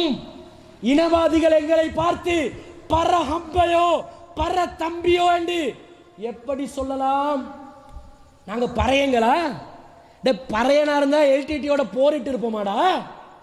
நாங்க பறையங்களா இருந்தா இல்ல ராணுவத்தில் நாங்க பங்கு பெற்று இருப்போமாடா? இந்த நாட்டுப்பற்றுள்ள தேசப்பற்றுள்ள நாட்டின் நலனை கருத்தில் கொண்டு செயல்படக்கூடிய இந்த நாட்டுக்கு விசுவாசமான மக்களாக நாங்கள் வரலாற்றிலும் இருந்திருக்கிறோம், கண்மைக்கான வரலாற்றிலும் இருந்திருக்கிறோம், இன்றும் இருந்து கொண்டிருக்கிறோம். இந்த நாட்டில் முஸ்லிம்களுக்கு சாவுமணி அடிக்கப்பட்டு கொண்டு இருக்கிறது. ஒவ்வொரு காலப்பகுதியில் ஒவ்வொரு பிரச்சனைகளை கிளப்பி எடுத்து முஸ்லிம்கள் அப்படி முஸ்லிம்கள் இப்படி சரியா எண்டுவாங்க, ஹிஜாப் எண்டுவாங்க, ஹலால் எண்டுவாங்க, பள்ளி வாசல் என்றுவாங்க, மதரசா என்றுவாங்க, அது சொல்லுவாங்க இது சொல்லுவாங்கன்னு பல பிரச்சனைகளை செயற்கையாக உருவாக்கி முஸ்லிம்களை தேச துரோகிகளாக காட்ட பார்க்கிறாங்க, முஸ்லிம்களை தீவிரவாதிகளாக காட்ட பார்க்கிறாங்க. இப்படி காட்ட பார்ப்பதற்கு இனவாதிகள் இனக்குழுக்கள் முயற்சி செய்யலாம், அரசாங்கம் முயற்சி செய்யலாமா? அரசாங்கம் அதுக்கு இடம் கொடுக்கலாமா? அரசாங்கம் வேடிக்கை பார்த்து கொண்டு இருக்குது. முஸ்லிம்களோட பிரச்சனையா நாங்க என்ன நினைச்சிட்டு இருக்கிறோம்? நாங்கள் நமக்காக பேசக்கூடிய நம்முடைய வாக்குகளால் தெரிவு செய்யப்பட்ட நம்முடைய தங்கமான தலைவர்கள் பேசுவார்கள் என்று நினைத்து கொண்டிருக்கிறோம். அந்த நினைப்பு நினைப்பாவே இருக்கட்டும், அது ஒரு நாள் நிஜமாகாது. ஏன் பேசுறாங்களா? வாய் திறக்கிறாங்களா? சென்ற வருடம் டிசம்பர் மாதத்திலே பாராளுமன்றத்தில் ஒரு இனவாதியாக இருந்த நீதி அமைச்சராக செயல்பட்ட விஜயதாச ராஜபக்ச என்பவன் பாராளுமன்றத்தில் கேட்கிறான், IS என்ற தீவிரவாதிகள் இலங்கையில் இருக்கிறார்கள், அவர்களை ஒழித்து கட்ட வேண்டும், தௌஹீத் ஜமாத்தும் IS தீவிரவாதிகளோடு தொடர்பில் இருக்கிறார்கள். இப்படி பேசும் பொழுது இலங்கை நாட்டில் மதரசா என்ற பெயரில் தீவிரவாத செயற்பாடுகள் அரங்கேற்றப்பட்டு கொண்டு இருக்கிறது என்று பேசும்போது நம்முடைய முஸ்லிம் தலைவர்கள் எந்திரிச்சு நின்று என்ன பேசுகிறீர்கள்? எங்க தீவிரவாதம் நடக்குது? இலங்கையில் எங்கடா IS இருக்குது? ISக்கு சம்பந்தப்பட்டவனடா, நடவடிக்கை எடுடா, எவனா இருந்தாலும் பரவாயில்லடா. முஸ்லிம்கள் மதரசாக்களில் தீவிரவாதத்தை போதிக்கிறது என்று எப்படிதான் நீ பொய்யாக சொல்ல முடியும்? கேள்வி எழுப்பினார்களா? மௌனமாக இருந்தார். ஒரே ஒருத்தர் எழுப்பினார். எழுப்பி ஆவேசப்பட்டு இனியும் பேசாமல் இருந்தால் முஸ்லிம் மக்கள் நமக்கு செருப்பால் அடிச்சிருவாங்கன்னு பயந்து அவர் பேசினார். ஆனா பேசின வரைக்கும் பாராட்டணுமா இல்லையா? அமைச்சர் இஸ்முல்லா பேசினார். என்ன பேசினாரு? முஸ்லிம்கள் இப்படி முஸ்லிம்களை வதைக்கிறீங்க, ஒரு நாளைக்கு முஸ்லிம் சமுதாய ஆயுதத்தை தூக்கினாலும் தூக்கிடுவோம். அவர் தப்பான வார்த்தையை சொல்லிட்டாரு. ஆனா பேசினார். அது இந்த சமுதாயத்தின் நிர்பந்தத்தில் பேசினது. நாங்க யாரு பேசுறதா எதிர்பார்ப்போம்? தேசிய பட்டியலில் பாராளுமன்றத்தில் போறவர் பேசுறது அது செல்லா காசா போயிடும். ஏன்? அதே எடுப்புடிக்காக நியமிக்கப்படுறது. தேசிய பட்டியலில் எனக்கு MP பதவி கிடைச்சிச்சுன்னு வைங்க, நான் போயிட்டு உட்கார்ந்து அது இதுன்னு பேசினா பட்டியலை கேன்சல் பண்ணிடுவோம். சீட்டு கிழியாம இருக்கிறதுக்கு அடக்கி வாசிக்கணுமா இல்லையா? அப்ப அந்த மனுஷன் சீட்டு கிழிஞ்சாலும் பரவாயில்லன்னு பேசுறது பரவாயில்லை. நாங்க யாருக்கிட்ட எதிர்பார்த்தோம்? தனித்துவமான முஸ்லிம் கட்சிகள், தனித்துவமான முஸ்லிம் சமுதாயத்தின் வாக்குகளை பெற்று பாராளுமன்றத்தில் மந்திரிகளாக, அமைச்சர்களாக, பாராளுமன்ற உறுப்பினர்களாக தெரிவு செய்யப்பட்ட இலங்கை முஸ்லிம் காங்கிரஸ் பேசியதா? எப்பையும் வீராப்பு பேசக்கூடிய, சொல் வீரராக இருக்கக்கூடிய, செயலில் வீரத்தை காண முடியாத ரிஷாத் பதியுதீன் பேசினாரா? பேசவில்லை. முஸ்லிம்களுக்கு அநியாயம் நடக்கும் போது எழுந்து என்ன செய்வாங்க? இங்கிலீஷ் பேசுவாங்க. நம்ம ஆக்கள் அட தெரிஞ்ச மொழியில தமிழ்ல பேசினாலும் அவனை ஹெட்போனை வச்சிருக்கிறான், டிரான்ஸ்லேட்டரேஷன் பண்ணி மொழிபெயர்ப்பான். உடனே இவங்க எலும்பி கொண்டு இப்படி சுத்துறது. இப்படி எழும். யாரு சுத்த சொன்ன உனக்கு? உட்கார்ந்து பேசு, நின்று பேசு, டேபிளை பிடிச்சி பேசு. Constitution of the institution of the communication of the injection of the இப்படி பேசு. இது யாருக்கு விளங்கிச்சு? எவன்டா இதுல திருந்தினா? அது நல்ல தூய மொழி, தாய்மொழி, தூய மொழி, தமிழ் மொழி இருக்குது. நல்ல உறக்க பேசுடா. பேசினார்களா? பேச மாட்டார்கள். ஏன்? எல்லாத்தையும் சமாளிக்கணும். இந்த கொள்கைக்கு பேர் சமாளிபிகேஷன் கொள்கை. இந்த சமாளிபிகேஷன் கொள்கையை ரொம்ப நல்லா கடைபிடிக்கிறாங்க பாராளுமன்றத்தில். அடுத்தது ஜால்ரா அடிக்கிறது. இருக்கிற ஆட்சியாளர் யாரு வந்தாலும், மைந்தட ஆட்சி காலத்தில் பாருங்க, நம்மாக்கள் எதிர்கட்சியில இருந்திருக்கிறானா? இல்ல, அப்பயும் அமைச்சர்கள். மைத்ரிபால சிறிசேன வந்த ஆட்சி காலத்தில் அப்பயாவது எதிர்கட்சியில் நிற்பாரான்னு பார்த்தா அப்பயும் அமைச்சர்கள். என்னடா பண்றீங்க? உங்களை யாரு பாராளுமன்றத்துக்கு எதுக்கு அனுப்பினா? அங்க போய் நீங்க கோட் சூட் அடிச்சு டை கோட்டோட நிக்கிறதுக்கு அனுப்பினானா? ஆடை முக்கியம் இல்ல, நீ பேசிய கருத்துக்கள் என்ன? போராளிகள் போராளிகள் போராளிகள் என்று வாக்குகளை பெற்றீங்களே, பேசினீர்களா? முஸ்லிம்களுக்கு எவ்வளவு அநியாயம் நடக்குது. முஸ்லிம் தனியார் சட்ட பிரச்சனை, வில்பத்து விவகாரம், முஸ்லிம் பெண்களுடைய ஆடை சம்பந்தப்பட்ட பிரச்சனை, இந்த நல்லாட்சியிலும் முஸ்லிம்களுடைய கடைகள் தீக்கரையாக்கப்படுகிறது. பல சட்ட மூலங்கள் அவர்கள் நிறைவேற்றிக் கொண்டிருக்கிறார்கள். பேசுகிறார்களா? உள்ளூராட்சி சபை தேர்தல் திருத்த சட்டம் இந்த பாராளுமன்றத்தில் இந்த வருடம் ஆகஸ்ட் மாதம் 24ஆம் தேதி முன்வைக்கப்பட்டு 25ல் நிறைவேற்றப்படுகிறது. யாரு பேசினார்? நம்ம தலைவர்கள் பேசினார்களா? 2017ஆம் ஆண்டுல நடக்குதுங்க, ஆகஸ்ட் மாதம் நடக்குது. யாரு பேசினார்? மாகாண சபை தேர்தல் திருத்த சட்டம் இந்த வருடத்திலே செப்டம்பர் மாதம் 20ஆம் தேதி பாராளுமன்றத்தில் முன்வைக்கப்படுகிறது. 3/2 விசேட பெரும்பான்மையை பெற்று நிறைவேற்றப்படுகிறது. முஸ்லிம் அமைச்சர்கள் பேசினார்களா? முஸ்லிம் எம்பிக்கள் பேசினார்களா? 21 பேர் இருக்கிறாங்க. ஏன் பேசுறீங்கல்ல? பேசலாம். என்ன பண்ணி இருக்கிறாங்கன்னு ரெண்டாவது சொல்றேன். இவங்க கையெழுத்து போட்டு என்ன பேசினாங்கன்றது முதல்ல பார்ப்போம். வெளியே வந்து என்ன சொன்னாங்க தெரியுமா? அகில இலங்கை மக்கள் காங்கிரஸ் தலைவர் ரிஷாத் பதியுதீன் அவர்கள் சொல்கிறார், எங்களை நிர்பந்திச்சாங்க. நிர்பந்தம் அவங்களுக்கு. அட ஒருத்தண்ட உயிர் போகுமெண்டா தடுக்கப்பட்ட பொருளை கூட சாப்பிடலாமே இஸ்லாம் சொல்லுது. உயிர் போகுதா? வேற வழியே இல்லையா? உனக்கு ஹலாலும் ஹராமும் ஹலால் ஆகிடும். அந்த உள்ளூராட்சி சபை தேர்தல் சட்டத்தை நீ ஹராமான சட்டமா பார்க்கணுமா இல்லையா? முஸ்லிம்களுக்கு அதுல பாதிப்பு இருக்கிறதுன்னு சொல்றோம். நீங்களும் அதற்காக போராடி இருக்கிறீர்கள். அதில் பாதிப்புள்ளதாக ஆரம்ப காலத்தில் பேசி இருக்கிறீர்கள். அப்ப ஏன் பாராளுமன்றத்தில் அதை நிறைவேற்ற பார்த்து வேடிக்கை பார்த்து கொண்டிருந்தீங்க? வந்து சொல்கிறார், நிர்பந்த நிலையில் ரவுஃப் ஹக்கீம் அவர்கள் கையெழுத்து போடுவாரா மாட்டாரான்னு பார்த்துட்டே இருந்தேன். அவர் போட்டாரு, நானும் போட்டேன். இப்ப எல்லாரும் சேர்ந்து ரவுஃப் ஹக்கீம் அவர் கிணத்துக்குள்ள தள்ளுவோம். இவர் வந்து தானா குதிக்கணும். கிணத்துக்குள்ள தண்ணி இல்லாத கிணத்துல தான் தள்ளணுங்க. நல்ல அடி பாதாளத்தில் போயிட்டு போல சொல்லி இப்ப நீனும் குதிப்பியா? நீங்க குதிப்பீங்களா? என்ன பேசுறீங்க? அவர் வெளியே வந்து சொல்றாரு, இதிலே நாங்கள் அநீதி இழைத்து விட்டோம். அந்த அல்லாஹ் குர்ஆன்ல சொல்ற ஆதம் அலைஹிஸ்ஸலாம் தடுக்கப்பட்ட கனியை சாப்பிட்டு ரப்பனா லலம்னா அன்ஃபுஸனா, யா அல்லாஹ் எங்களுக்கே நாங்கள் அநியாயம் செஞ்சிட்டோம், வைல்லம் தக்ஃபிர் லனா வதர்ஹம்னா, நீ கருணை புரிஞ்சங்களை மன்னிக்காவிட்டால் லனகூனன்ன மினல் ஹாசிரீன், நாங்கள் நஷ்டவாளிகள் ஆகி விடுவோம் அல்லாஹ் சொல்லுவான். இப்படி சொல்லி ஆதம் அலைஹிஸ்ஸலாம் கேட்பாரு. அந்த வார்த்தைகளின் காரணமா அல்லாஹ் மன்னிப்பார். இந்த மாதிரி வார்த்தை ஜாலத்தை பிடிச்சி வெளியே வந்து மக்களே நாங்களே எங்களுக்கு அநியாயம் செஞ்சு விட்டோம். ஆதம் அலைஹிஸ்ஸலாத்துக்கு அல்லாஹ் சொல்லி கொடுத்தா, உனக்கு யார் இதை சொல்லி தந்தா? மக்களுக்கு அநியாயம் செய்யணும் தெரிஞ்சு கையெழுத்து போட்டு இப்ப வந்து அநீதி இழைத்து விட்டோம் என்று எந்த முகத்தை வைத்து சொல்கிறீர்கள்? அப்பாவி மக்கள் உங்களை நம்பி பாராளுமன்றத்துக்கு அனுப்பினா இப்படித்தான் கரிய பூசுறதா?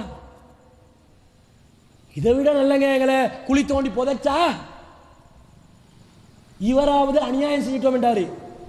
நம்ம பெருந்தலைவர் என்ன சொல்றாரு? ரவுஃப் ஹக்கீம் அவர்கள் அவர் என்ன சொல்றாருண்டா, பேசுறாரே இல்லை, அது இன்ஸ்டிடியூஷன் ஆஃப் த கான்ஸ்டிடியூஷன், அதை பத்தி எல்லாம் கேட்க வேணாம், அது நாம பார்த்துக்கொள்வோம். நம்ம படிச்சவங்க தானே, படிச்சவங்க என்னத்தை கிழிச்சிய படிப்புல என்ன ஆச்சன்னு கேட்கிறோம். என்ன பண்ணியிருக்கிறான் தெரியுமா? வேடிக்கையை பாருங்க. உள்ளூராட்சி சபையில் 2 திருத்தம் கொண்டு வந்திருக்கிறான். ஒன்று, உள்ளூராட்சி சபையில் தேர்தலில் போட்டியிடுறதா இருந்தா வேட்பாளர்கள் 30% பெண்கள் இருக்காங்க. 25% தெரிவு செய்யப்படுகின்ற உறுப்பினர்கள் 25% பெண்கள் இருக்கணும். வேட்பாளர் பட்டியல் இருக்குதே, ஒரு மாவட்டத்தில் 7 தொகுதிகள், அம்பாறை மாவட்டத்தை எடுத்துக்கொள்வோம், 7 தொகுதிகள் தானே, 7 தொகுதிகள் இருக்குது. 7 தொகுதிகளில் புரிஞ்சு கொள்றதுக்காக 10 வைப்போமே, கணக்கு புரிய 10 தொகுதி இருக்குதுன்னு வைத்துக் கொள்வோம். 10 தொகுதியில் வேட்பாளர்கள் ஒவ்வொரு தொகுதிக்கு ஒவ்வொருத்தரை நிறுத்தணும், 10 பேரை நிறுத்தணும். இப்ப முஸ்லீம் காங்கிரஸ் அம்பாறை மாவட்டத்தில் 10 தொகுதிகளுக்கு வேட்பாளர்களை நிறுத்துறதா இருந்தா 7 தொகுதிக்கு ஆண்களை போட்டு 3 தொகுதிக்கு என்ன செய்யணும்? பெண்களை போடணும். வேட்பாளர்கள் 30% பெண்கள் இருக்கணும். இப்ப நான் கேட்கிறேன், கல்முனை தொகுதியில, சம்மாந்துறை தொகுதியில, பொத்துவில் தொகுதியில, அம்பாறை தொகுதியில, தெய்யத்த கண்டியில நம்ம சுக்கு கோபி சுபைதாத்தா வருவாங்களா வேட்பாளர் அணிக்க? நம்ம ஆயிஷா அப்சா வருவாங்களா? நம்ம உம்ம குல்பும் ருக்கையா வருவாங்களா? அவங்களுக்கு எங்க அரசியலை பத்தி தெரியும்? அவங்களுக்கு என்ன தெரியுமா? நகை சேர்க்கிறது, வீடு சேரு, பங்களா சேரு, காரு சேரு, சொத்த சேரு, சொகத்த சேரு, இதுதாங்க அவங்களோட கவனம். அரசியல் நின்று இந்த பட போதுமா, இன்னும் கொஞ்சம் வேணுமா, சுபைதாத்தா கேட்பாங்களா? மரச்சின்னத்துக்கு உங்களுடைய வாக்குகளை அழியுங்கள், வருவாங்களா? 30% சிரிக்காதீங்க, மிகப்பெரிய ஒரு பாதிப்புங்க. இவர்கள் ஏற்படுத்தி இருக்கக்கூடிய இந்த தேர்தல் சீர்திருத்தத்தில் எந்த அளவுக்கு அவர்கள் கொண்டு வந்திருக்கிறார்கள் என்று சொன்னால், கிட்டத்தட்ட 30% உள்ளூராட்சி சபைகள் 336 இலங்கையில் இருக்குது. இந்த 336ல் விகிதாசார முறை என்று ஒரு தேர்தல் முறை இருந்துச்சு, அதை மாத்திட்டாங்க. ரெண்டாவதா சொல்றேன், அதுல 4486 பேர் என்ன செய்யலாம், உள்ளூராட்சி சபைக்கு உறுப்பினர்களாக தெரிவு செய்யப்படலாம். இவர்கள் மாத்திருக்கக்கூடிய சட்டத்தில் இந்த 4000 டபுளா கூட்டி 8825 ஆகிருச்சது. 8825 பேர் 336 உள்ளூராட்சி சபை நிறுவனங்களுக்கு 8825 பேர் இலங்கை முழுவதும் செல்வார்கள். இருக்கிற 4000 பேரை அலோகேஷனை நமக்கு தாரான் இல்லை, இதுல 8000 பேராக்கி எத்தனை 4000 பேரை என்ன களவெடுக்கிறது, 8000 சேர்ந்து களவெடுப்போம் என்று கூட்டி விட்டு இருக்கிறான். சரி, 8000 பேர்ல 8800 வைங்க, 25% பெண்கள் உள்ளூராட்சி சபைகளுக்கு உறுப்பினர்களாக தெரிவு செய்யப்பட வேண்டும். 8800 25% வேண்டாம், 2200. 2200 முஸ்லிம் அல்லாத எல்லா இனத்திலும் பெண்கள். நம்ம சமுதாய சதவீதம் 10% என்றால் 220 பெண்கள் உள்ளூராட்சி சபைகளில் முஸ்லிம்களாக இருக்க வேண்டும், முஸ்லிம் பெண்கள் இருக்க வேண்டும். என்ன அர்த்தம்? நமக்கு தெரிஞ்சது ஃபேரியல் அஷ்ரஃபா தெரியும், ஃபெரோசா முசம்மில தெரியும், ஜேவிபி அஞ்சான் உம்மாவை தெரியும், வேற யார தெரியும்? வேற யாராவது ஒரு தாத்தாவை தெரியுமாங்க? எங்களுக்கு ஒரு தாத்தாவையும் தெரியாது. அப்ப இவங்க போயிட்டு நிப்பாங்களா? நிக்க மாட்டாங்க. தேர்தல் லேசுப்பட்டதா? அதுக்கு இறங்கினாலே ஒரு மார்க்கம் உள்ள ஒருத்தனே கலிசரையா மாறுறான். நல்லவன் அரசியலுக்குள்ள நுழைவாங்க, ஒரு மெஷினை வச்சிருப்பான். அந்த மெஷின் தலைக்குள்ள என்ன செய்ய ஃபார்மேட் பண்ணும் தலைய. நம்பிக்கை, நேர்மை, நாணயம், ஒழுக்கம், இரையச்சம் எல்லாத்தையும் வெளியெடுக்கும். கபடத்தனம், கள்ளத்தனம், துரோகம், மோசடி செய்வது, அநியாயம் செய்வது, குழி பறிப்பது, இது போன்ற தன்மைகளை ஃபீட் பண்ணும். ஃபீட் பண்ணி தான் அவனை வெளியே அனுப்புறது. இப்படிப்பட்ட ஒரு தேர்தல் களத்தில் பெண்கள் அனுப்பினா, அதனால் நம் பெண்கள் வரமாட்டார்கள் என்றால் என்ன பாதிப்பு? 220 உறுப்பினர்களை உள்ளூராட்சி சபைகளில் நாங்கள் இழந்து விட்டோம். 220 என்றா கிட்டத்தட்ட ஒரு 20, 35, 40 பிரதேச சபைகளுக்கு எங்களோட பிரதிநிதிகள் போறது இல்லாம போகும். இது எங்க சமுதாயத்துக்கு பாதிப்பா இல்லையா? இதை பற்றி ரவுஃப் ஹக்கீம் அவர்களிடம் கேட்கும் போது சொல்கிறார், என்ன சொல்கிறார்? பெண்கள் 30% என்பது அது எங்களுக்கு ஒரு பாதிப்பான விஷயம் கிடையாது. இது சம்பந்தமாக உயர் பீடத்துடன் நாங்கள் கலந்து ஆலோசித்து இருக்கிறோம். அதில் என்ன பாதிப்பு உங்களுக்கு தெரியாதா? தௌஹீத் ஜமாத் மார்க்கம் பேச வந்தவங்க நாங்கள். எங்களுக்கு ஹதீஸ் சஹீஹா லைஃபான்னு கேட்டால் சொல்ல தெரியும், இந்த ஹதீஸில் விளக்கம் என்னன்னு கேட்டால் சொல்ல தெரியும், ஒரு குர்ஆன் வசனத்தை கேட்டால் விளக்கம் சொல்ல தெரியும். நாங்கள் ஏன் இப்போ இதை பேசுகிறோம் தெரியுமா? இதை பேச வந்தது நம்ம மூத்த தலைவர்கள் பேசாமல் இருக்கிறாங்க, நம்ம மூத்த தலைவர்கள் இதை விளங்காமல் இருக்கிறாங்க, அல்லது விளங்கியும் அரசியல் லாபங்களுக்காக வேண்டி, சுயநலனுக்காக வேண்டி, பதவிகளை தக்க வைத்துக் கொள்வதற்காக வேண்டி தெளிவு கொடுக்காமல் இருக்கிறார்கள், எதிர்க்காமல் இருக்கிறார்கள். அதனால் உரிமை சார்ந்த விஷயம் என்றதனால நாங்கள் பேசுறோம். ஆனா ஒப்பிட்டு பாருங்க, எங்களை விட ரவுஃப் ஹக்கீமுக்கு அரசியல் தெரியுமா இல்லையா? எத்தனை வருஷ கால அனுபவம். அவரோட ஒப்பிட்டு பார்த்தா நம்ம அரசியல் ஞானம் சூனியமா இல்லையா? அவரோட ஒப்பிட்டு பார்த்தா நாங்க அரசியல் களத்தில் ஜூனியர்களா இல்லையா? ஆனால் இந்த பாதிப்பு என்று ஏன் சொல்லவில்லை? பெண்கள் அமைப்பு பேசினாங்களா? ஓகேன்ட்டார். கிட்டத்தில் நம்ம சமுதாயத்தில் கொஞ்சம் பெண்கள் கிளம்புதுங்க, என்ன பைத்தியம் பிடிச்சிக்கிதோ தெரியல. போன வருஷம் என்ன பண்ணாங்க, இந்த சிரீன் என்ற ஒருத்தி வந்தா, சிரீன், அவக்கு ஹிஜாபே போட்டல, அவட பேச்சை கேட்டாலும் ஒரே சிரி சிரிப்பு தான் வருது. என்ன செய்யறா? முஸ்லிம் தனியார் சட்டத்தை மாத்துங்க, அவட கோரிக்கை. என்ன தனியார் சட்டத்தை மாத்தணுமா? பெண்களுக்கு பாதிப்பு. என்ன பாதிப்பு? அது என்ன, ஆண்கள் 4 முடி கேளும், பெண்களுக்கு 1 தான். அப்ப 4 வேணுமா உனக்கு? 4 முடிக்க கேட்கிறியா? இல்ல 1 தான், 1ஓட ஆண்கள் நிப்பாட்டணுமா? அல்லாட சட்டத்தோட போர் செய்வதற்கு நீ யார்? 4 முடிக்கிறதுல பேர்ல நம்ம ஆக்கள் நிறைய பேர் ஏமாத்தி கொண்டிருக்கிறாங்க. ஒழுங்கா கவனிக்கிறது இல்ல. 2ஆம் பொண்டாட்டியிடம் 2க்கு போயிடுவான், 2வது பொண்டாட்டிக்கு, 1வது பொண்டாட்டி அந்தரத்துல, அல்லது 2வது வந்து தெண்டைக்கு தேவைக்கு பயன்படும் கருவேப்பிலை மாதிரி எடைக்கெட உப்பு புளி பார்க்கறதுக்கு இப்படி வச்சு கொள்றது, ஏமாத்துறான். இதுல பாதிக்கப்பட்ட பொம்பளைகள் எல்லாம் சேர்ந்து அதை ஏமாத்துறவங்களை கைது செய்ய சொல்லாம, அவங்களுக்கு நடவடிக்கை எடுக்க சொல்லாம அல்லாஹ்வுடைய சட்டத்தையே மாற்ற சொல்லி கோரிக்கை வச்சாங்க. இதையும் ரவுஃப் ஹக்கீம் அவர்கள்கிட்ட கேட்குறாங்க, நீங்கள் என்ன சொல்கிறீர்கள்? யா சரி, யோ ஐடியாஸ் வெரி குட் யா என்றாங்க. என்னடா சொல்றீங்க? அவ அல்லாஹ்வுடைய சட்டத்துக்கு எதிராக வாரா? சரின்னு கண்டோன்னே யா என்றுவீங்களா? வாயை பொழப்பீங்களா? என்ன எவன் வந்தாலும் சட்டத்தை பேசுங்க. முஸ்லிம் காங்கிரஸ் உடைய உருவாக்கமே இஸ்லாம் என்ற உணர்வு தாங்க, இல்லையா?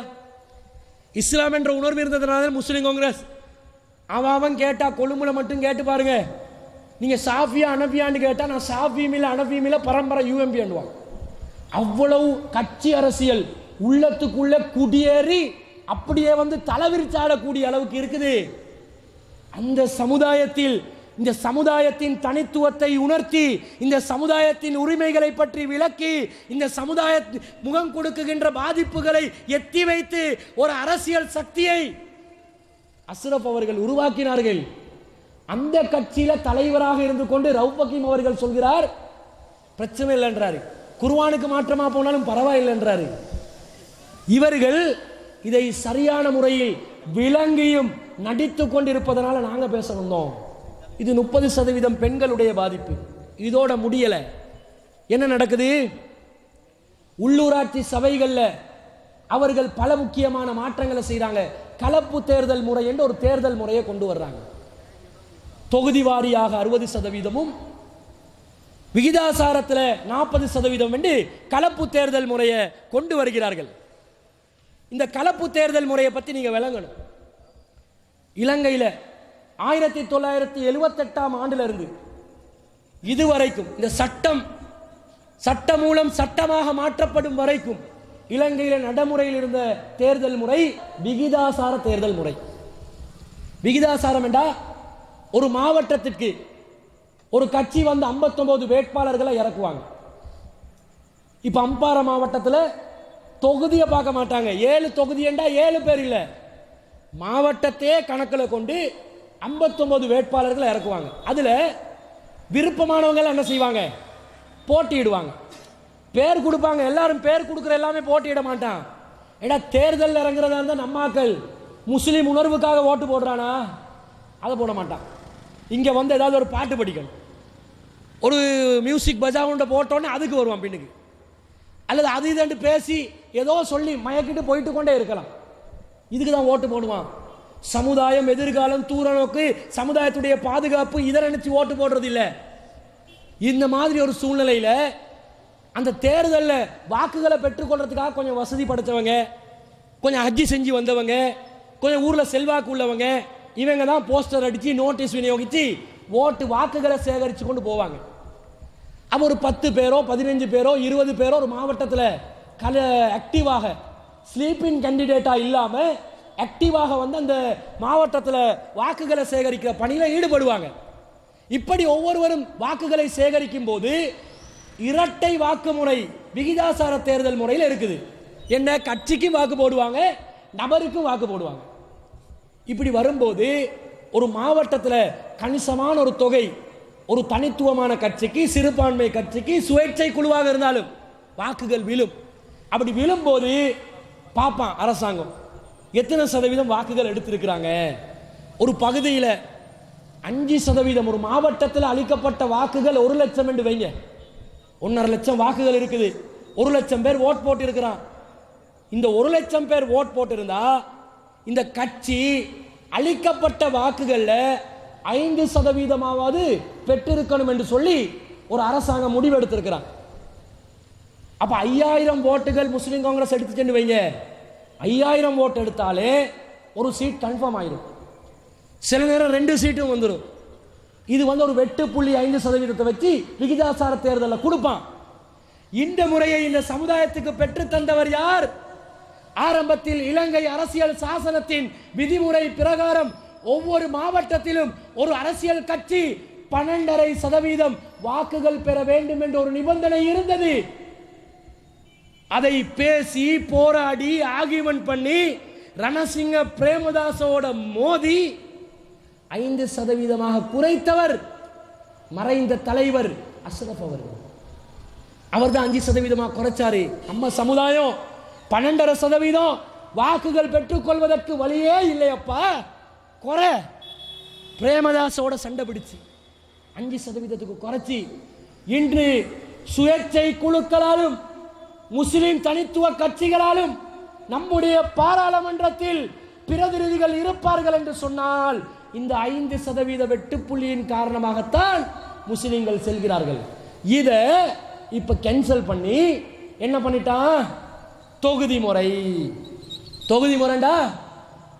அந்த அம்பாறை மாவட்டத்தை எடுத்தா 7 தொகுதியில முஸ்லிம் காங்கிரஸ் 7 வேட்பாளர்களை நிறுத்துவார்கள்.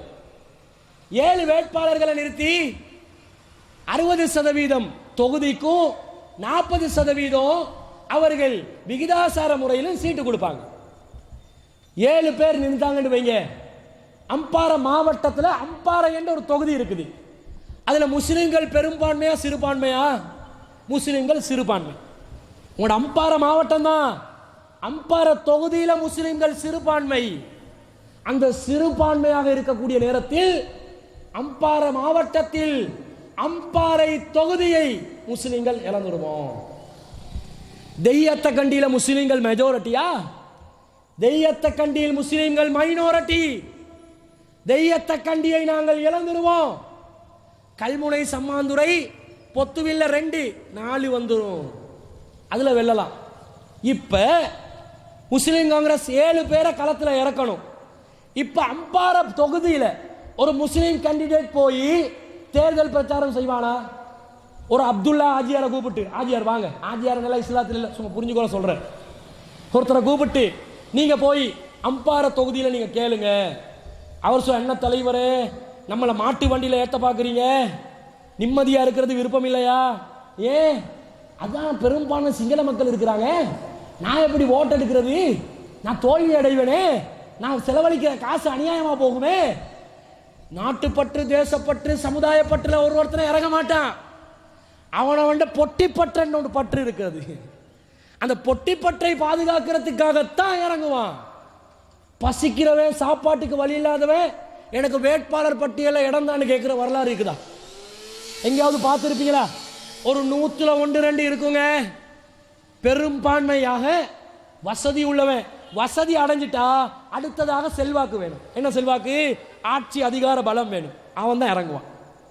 அவன் வசதி படைத்தவன், ஆதாயம் இல்லாமல் செட்டியார் என்ன செய்ய மாட்டாரு? ஆத்துல இறங்குவாரா? இறங்க மாட்டாரு. இவங்க ஆஜியார்மார்கள் ஆதாயம் இல்லாமல் தேர்தல் களத்தில் இறங்க மாட்டாங்க. அப்ப அம்பாறை தொகுதியில் ஒரு முஸ்லிம் பிரதிநிதி வேட்பாளராகவே நிற்பதற்கு தயங்குவார். அம்பாறையில் பெரும்பான்மையாக சிங்களவர்கள் இருந்தாலும் சிறுபான்மையாக முஸ்லிம்கள் இருந்து அவங்க கிட்ட பெறக்கூடிய வாக்குகளையும் நாங்க இழந்துருவோம். இல்ல தப்பி தவறி சமுதாய நோக்கத்தோட ஒரு முஸ்லிமே இறங்கினார் என்று வைங்க, அங்க இருக்கிற முஸ்லிம் மக்கள் என்ன பார்ப்பாங்க? தோல்வி அடையக்கூடிய ஒரு வேட்பாளருக்கு நாங்க ஏன் வாக்களிக்கணும்? சிங்களவனா இருந்தாலும் பரவாயில்லை, அவனுக்கு நாங்க வாக்களிச்சு எங்களோட பகுதியில அபிவிருத்தி பணிகளை செய்து கொள்ள வேண்டும் என்று முஸ்லிமுக்கே முஸ்லிம் வாக்களிக்க மாட்டான். இந்த தந்திரத்தை கையாண்டு தொகுதி முறைய இந்த கலப்பு தேர்தல் ஒரு பகுதியாக மாகாண சபையில் 50க்கு 50, உள்ளூராட்சியில் 60க்கு 40, இடைக்கால அறிக்கை அரசியல் சாசனத்தில் சீர்திருத்தங்கள் சம்பந்தப்பட்ட பரிந்துரைகள் முன்வைக்கப்பட்டிருக்கிறது, அதில் 60க்கு 40 என்று வைத்திருக்கிறார்களே. இப்போ இலங்கையில் 160 தொகுதிகள் 1978ஆம் ஆண்டு இருந்துச்சு. அதே 160 தொகுதிகளை வச்சா கூட பரவாயில்லைன்னு சொல்லலாம். அந்த 160 தொகுதியை 140ஆக குறைத்திருக்கிறார்கள். ஒரு தொகுதியை பெருக்கினா ஒரு தொகுதி சின்னதாகுது என்று அர்த்தம். ஒரு தொகுதியுடைய எல்லை சிறுசானா பிரச்சனை இல்லைங்க. நாங்க சிறிய எல்லைக்குள்ள இருந்தா தான் பெரும்பான்மையா முஸ்லிம்கள் இருக்கலாம் இல்லையா? எங்களுடைய எல்லை விரிவடைய நாங்க சிறுபான்மை ஆகிறோம். இப்ப அம்பாறை மாவட்டத்தையும் பக்கத்தில் மொனராகல மாவட்டத்தையும் சேர்த்து இணைச்சி ஒரு மாவட்டம் என்று சொன்னா கிழக்கு மக்கள் வந்து பெரும்பான்மையா இருப்பீங்களா, சிறுபான்மையா இருப்பீங்க. அப்ப தொகுதிகள் சுருக்கப்படும் என்றால் இதே அம்பாறை மாவட்டத்திலே கரையோர மாவட்டம் என்று கல்முனை ஒரு மாவட்டமாக்கினா முஸ்லிம்கள் இன்னும் பெரும்பான்மையாகுவாங்க இல்லையா? இப்ப இந்த மாதிரி தொகுதிகள் 160 இருக்க வேண்டிய தொகுதி விகிதாசார தேர்தல் முறையில் 168 அதிகரிக்க வேண்டும். ஆனா இடைக்கால அறிக்கையில அதை 140 குறைத்திருக்கிறார்கள். அதாவது முஸ்லிம் பெரும்பான்மையா இருக்கக்கூடிய தொகுதிகளையும் சிங்கள மக்கள் சிறுபான்மையா இருக்கக்கூடிய தொகுதிகளோட இணைத்து சிங்கள மக்களை பெரும்பான்மையாக்கக்கூடிய ஒரு சதி திட்டத்தை இவர்கள் அரங்கேற்றிக் கொண்டு இருக்கிறார்கள். இந்த பிரச்சனை தானுங்க அம்பாறை மாவட்டத்துக்கு நடந்துச்சு. அம்பாறை மாவட்டத்தில் கரையோர மாவட்டம் என்று கேட்டாங்க. கரையோரத்தில் காத்து வாங்குறதுக்கா? எதுக்கு கரையோர மாவட்டம்? கரையோர வாழ் முஸ்லிம்கள், தமிழ் பேசக்கூடிய மக்கள் தன்னுடைய நிர்வாக பணிகளை செய்வதற்கு இலகுவாக இருப்பதற்காகவும் முஸ்லிம் பெரும்பான்மையை கொண்ட ஒரு நிர்வாக மாவட்டம் வேண்டும் என்பதற்காகவும் தானே கரையோர மாவட்ட கோரிக்கை முன்வைக்கப்பட்டது. நம்மாக்கள் நினைச்சிட்டு இருக்கிறாங்க அஸ்ரப் அவர்கள் தான் இந்த கோரிக்கையை முன்வைத்ததாக நினைத்துக் கொண்டிருக்கிறார்கள். அப்படி இல்லை. கொஞ்சம் பின்னாடி போங்க, என்ன நடக்குது? 1961 ஆண்டு மட்டக்களப்பு மாவட்டத்திலிருந்து முதல் தடவையாக அம்பாறை மாவட்டம் பிரிக்கப்படுது. முதல் தடவையாக அப்பதான் அம்பாறை மாவட்டம் உருவாக்கப்படுது.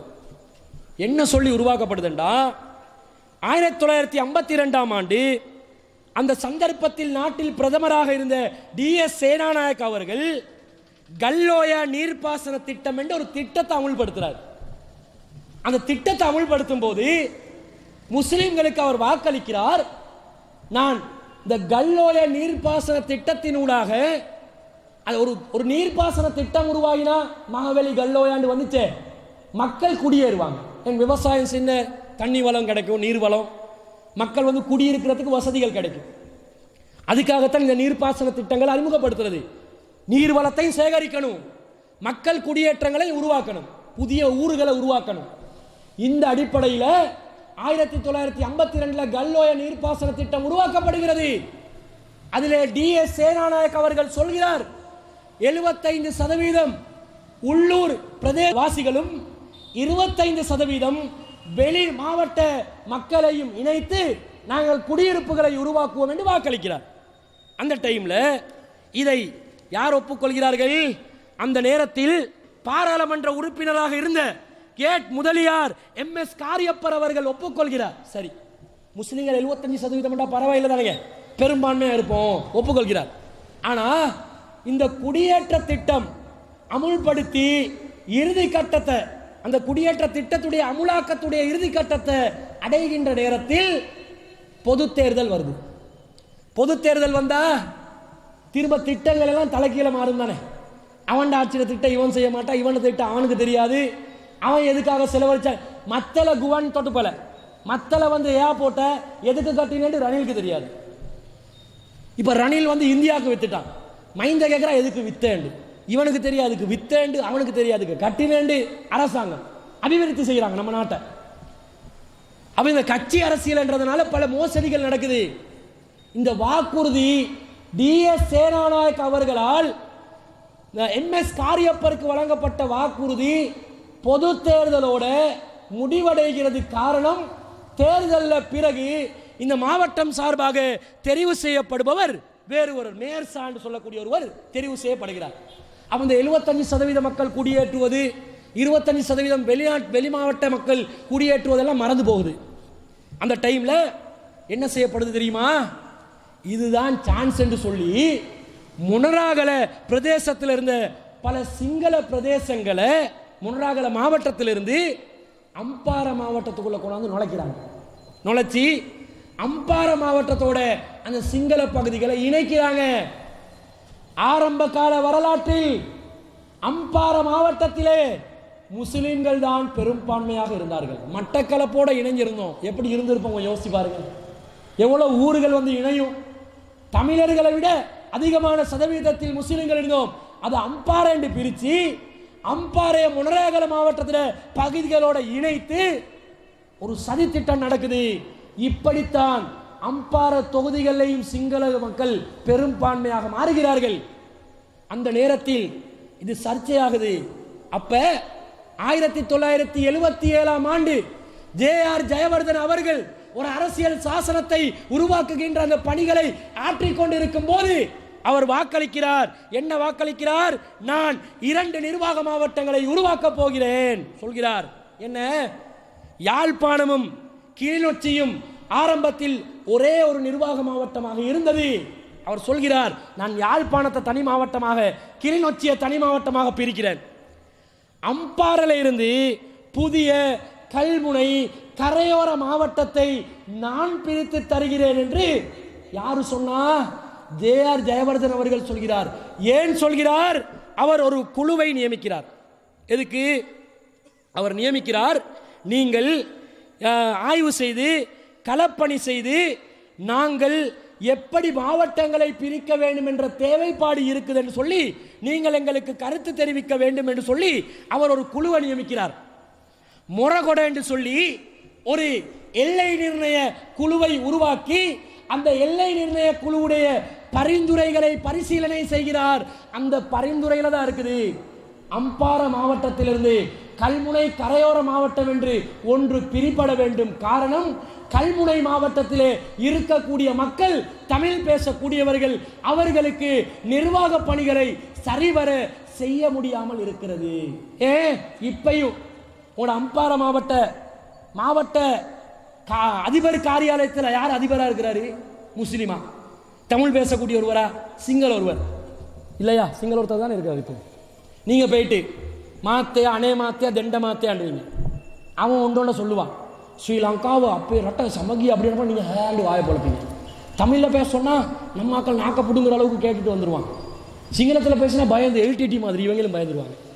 பயந்து நடுங்கி தமிழ் சிங்களம் தெரியா. அவன் என்ன பண்ணணும்? அந்தந்த பகுதி மக்களுடைய நிர்வாக பணிகளை செய்யறதுக்கு அந்தந்த பகுதியில் மொழிகளை கொண்டு வரணும். நீ தமிழ் மக்கள் வாழக்கூடிய பகுதியில் தமிழ் மக்கள் பேசக்கூடிய தமிழ் மொழியை தான் நிர்வாக மொழியாக வைக்கணும். குறைஞ்சபட்சம் 2 மொழியை வை. இவர் அதிபர் இருப்பார், அவருக்கு தமிழில் ஒரு வார்த்தையும் தெரியாது. அவருக்கு வாங்க போங்க அவ்வளோதான் தெரியும், சாப்பிடணும் குட்டிக்கணும் இவ்வளோதான் தெரியும். இதை வச்சு நிர்வாகம் நடத்தலுமா? எவ்வளோ விஷயம் இருக்குது. அவ சிங்கள மக்கள்ல ஒரு அதிபராக இருந்து மக்கள் அவஸ்தைக்கு உள்ளாகிறார்கள். கரையோர மாவட்டம் என்ற கோரிக்கையை நாங்கள் பரிந்துரை செய்கிறோம் என்று சொல்லி முறகொடை என்று சொல்லக்கூடிய அந்த எல்லை நிர்ணய குழு பரிந்துரை செய்த பரிந்துரையைத்தான் ஜே.ஆர். ஜெயவர்தன் அவர்கள் சொல்கிறார். அவர் அதை அமுல்படுத்தவும் வருகிறார். அந்த நேரத்தில் இந்த அம்பாறை மாவட்டத்தில் ஒரு சிங்கள எம்பி இருந்தான், பி. ஜெயரத்ன என்று சொல்லி ஒரு அமைச்சர். அந்த சனியம் கொடுத்தவன் என்ன பண்ணா? இதை செய்ய விடலை. இவங்க நாங்கள் துரோகிகள், செய்ய விடலை. ஏண்டா மொழி எல்லாத்துக்கும் மொழி தானே. நீ சிங்களம் பேசினதால உயர்ந்த மொழியா? நாங்கள் தமிழ் பேசினதால தாழ்ந்த மொழியா? இங்கிலீஷ் பேசினா நீ வெள்ளக்காரனாவியா? எல்லாம் மொழி நாக்கு புரண்டு புரண்டு பேசுது. அது அல்லாத ஆற்றல்ல உள்ளது. எங்களுக்கு தேவையான மொழியில எங்களோட கருத்துக்களை சொல்வதற்கு ஏன் எங்களுக்கு நீ சந்தர்ப்பம் தரக்கூடாது? பி. ஜெயரத்ன என்று சொல்லக்கூடிய அந்த அமைச்சர் கடுமையாக எதிர்க்கிறார். ஜே.ஆர். ஜெயவர்தனே அதை கைவிடுறார். திரும்ப 94 சந்திரிகா அம்மையார் வருகிறார். அந்த நேரத்தில் சந்திரிகாவை வச்சு ஆட்டி படைச்சவர் அஷ்ரப். சந்திரிகா அஷ்ரப்புக்கு பயம். அஷ்ரப் வந்தால் கொஞ்சம் உகு கொண்டு தான் இருப்பான். அவள் பேசுவாங்க, ரணிலுக்கு கடுமையாக பேசுவா, அஷ்ரப்புக்கு பேச மாட்டான். இப்படி ஏண்டு சரண்டர். ஏண்டா முஸ்லிம்களுடைய செல்வாக்கு அப்படி. அஷ்ரப் சொன்னாரே, ஒரு சமுதாயத்தில் உரிமைகளை வென்றெடுப்பதாக இருந்தால் அந்த சமுதாயம் எந்த காரணத்தை கொண்டும் சிறுபான்மையாக இருந்தாலும் தலை வணங்கக்கூடாது, சரணடையக்கூடாது. நீ தலை வணங்கினால், சரணடைந்தால் உன்னுடைய சமுதாயத்துக்கு நீ விடுவை பெற்றுக்கொள்ள மாட்டாய். நம்மாக்கள் சரணடைகிறது தலை வணங்குறது இல்லை, சுஜூதுக்கு மேல சுஜூத் பண்றாங்க. சுஜூதண்டா அப்படிப்பட்ட சுஜூதுங்க. அதுல விளக்கம் வேற. முஃப்திமார்கள், நம்ம பார்லிமெண்ட்டுக்கு முஃப்திமார்கள் பேர் தான் அனுப்பிக்கிறோம். அங்க இப்படி கும்பிடுவாங்க. ரணில கண்டா அது மைந்த வந்தா இப்படியே போவாங்க. கும்பிட்டு கேட்ட, ஏன்டா கும்பிடுறீங்க? சில எம்பி மகளுக்கு நாங்களே ஃபோன் போட்டு கேட்டுக்கிறோம், என்னங்க இன்னும் நீங்கள் கும்பிடலாமா? கும்பிடலையே. என்னப்பா நீங்கள் பார்க்கல என் விரல் எப்படி இருந்துச்சேன்டி? நான் இப்படி வைக்கல, இப்படி தான் வச்சேன். நீ ஒலிம்பிக்காது இப்படி வச்சு கொண்டிருக்க. அவனை ஏமாத்துறான். ஒன்று கும்பிட்டேன்னு சொல்லி, இல்லை கும்பிடலன்னு சொல்லி நடிக்கலாமா? முனாஃபிக் தனமா? அவனை ஏமாத்தி அல்லாவே ஏமாத்த பார்த்து முஸ்லிம்களை ஏமாத்தி இது தேவையா? இன்னொருத்தர் சொல்றாரு, நான் இப்படி கும்பிட்டா தான் கும்பிடுவேன், இப்படி கும்பிட்டா கும்பிடுவேன் இல்லையா? அப்ப இது என்னது? ஜோனி ஜோனி எஸ் பாப்பாண்டு விளையாடுறீங்களா? என்ன பண்றீங்க? சிறுக்கு இல்லையா இப்படி கும்பிட்டா. இன்னொருத்தர் கும்பிடவே இல்லை, நான் இப்படி இப்படி மாநாயக்க தேரரை சந்திக்க போறாரு. அதுல வேடிக்கை என்ன தெரியுமா? அவர் முஸ்லிம் சமய விவகாரத்துக்கான கலாச்சாரத்துக்கான அமைச்சர். முஸ்லிம் சமய விவகாரத்தை பார்க்கிறவருக்கு முஸ்லிம் சமயத்தில் என்ன சொல்றதுன்னு தெரியாது. அவர் ருக்கு செய்கிறாரு, இப்படி செலவுட் அடிச்சு கொண்டு கும்பிட்டு கொண்டு திருகுதால தகர டப்பாக்கள் பேர் அனுப்பிக்கிறோம். நல்ல திருகுதாளம் போட்டுக்கொண்டு இருக்கிறாங்க. இப்படி செஞ்சு கொண்டு இருக்கிறாங்களே, மாவட்ட கோரிக்கையை நிலைநாட்ட முடியுமா? அஸ்ரப் கேட்டார், சந்திரிகா தருவதா சொன்னார். ஆனா அவரை கொண்டாங்க. எல்டிகாரங்க அஸ்ரப் உயிரை பறிச்சுட்டாங்க. அதுக்கு ஒரு விசாரணை குழு அமைச்சு இதுவரைக்கும் அஸ்ரப்புக்கு என்ன ஆச்சுன்னு தெரியாது. மாமனில் ஹெலிகாப்டர் விழுந்துச்சு, கொழும்புலேருந்து ஏறினார். என்ன நடந்துச்சுடா? முஸ்லீம் காங்கிரஸ் கேட்டுச்சா? நாங்கள் கோரிக்கை வைத்திருக்கிறோம் இதுவரைக்கும். அந்த மனுஷன் பேரை வச்சு வச்சு ஒவ்வொரு எலெக்ஷன்ல எப்படி போடுவாங்க போர்டு? பெருந்தலைவர் அஸ்ரப், பெருந்தலைவர் எப்படி மௌத்தா போனார் தேடி கண்டுபிடிச்சிங்களாடா? அந்த மனுஷனுக்கு நன்றி செலுத்துறது இல்லையாடா? என்ன ஆச்சுன்னு பார்க்கறது இல்லையா? அதையும் பார்க்கல. அவர் கேட்டார், சந்திரிகா தருவதா சொன்னார். ஆனால் அவருடைய நேரம் சுருங்கி விட்டது. அல்லாஹ் அவரை கைப்பற்றி விட்டார். பிறகு 2012ஆம் ஆண்டு அதை தருவதாக மீண்டும் வாக்களிக்கப்படுகிறது. எப்படி? ரணில் சொல்கிறார், நான் தருவேன். எப்படி? மைந்த நான் தருவேன். எப்படி தருவேன்டா? நீங்கள் முதலாவதாக கல்முனையில் மேலதிக அதிபர் காரியாலயம் ஒன்று நீங்கள் நிறுவுங்க. அடிஷனல் ஒரு டிஸ்ட்ரிக்ட் ஆஃபீஸோட நீங்கள் முதல்ல போடுங்க. அதை பிற்காலத்தில் கரையோர மாவட்டமாக நான் பிரகடனப்படுத்துறேன்டாரு. இதுவரைக்கும் முஸ்லிம் காங்கிரஸ் தலைவரோ முஸ்லிம் காங்கிரஸ் உறுப்பினர்களோ 2012 இருந்து 2015 தேர்தல் வந்துச்சு, அது வர காட்டிலும் இதை பத்தி பேச்சு இல்லை. அந்த டைம்ல தேர்தல் வந்துச்சு, தேர்தல் வந்தா வருவாங்க, மரத்தை காட்டி முஸ்லிம் காங்கிரஸ் வந்து வாக்குகள் கேட்பாங்க. அப்ப மேல கிளியும். கரையோர மாவட்டத்தில் நாங்கள் மிதக்கி கொண்டு இருக்கிற மாதிரி ஃபீலிங் வரும் எங்களுக்கு. கரையோர மாவட்டம் கைக்கு மேல அப்படி பேசுவாங்க. எலெக்ஷன் முடிஞ்சோடனே திரும்ப இன்ஸ்டிடியூஷன் ஆஃப் த கான்ஸ்டிடியூஷன் தான். பழைய குருடி கதவை துரடி, உங்களுக்கு ஞாபகம் இல்லை, அவங்களுக்கு ஞாபகம் இல்லை, நமக்கு இது வேலை இல்லை, இப்படியே காலம் போகுதா? திரும்ப எப்பயாவது ஒரு தேர்தல் வரும்போது இது ஞாபகப்படுத்துவாங்க. என்ன கேட்கிறோம் தெரியுமா?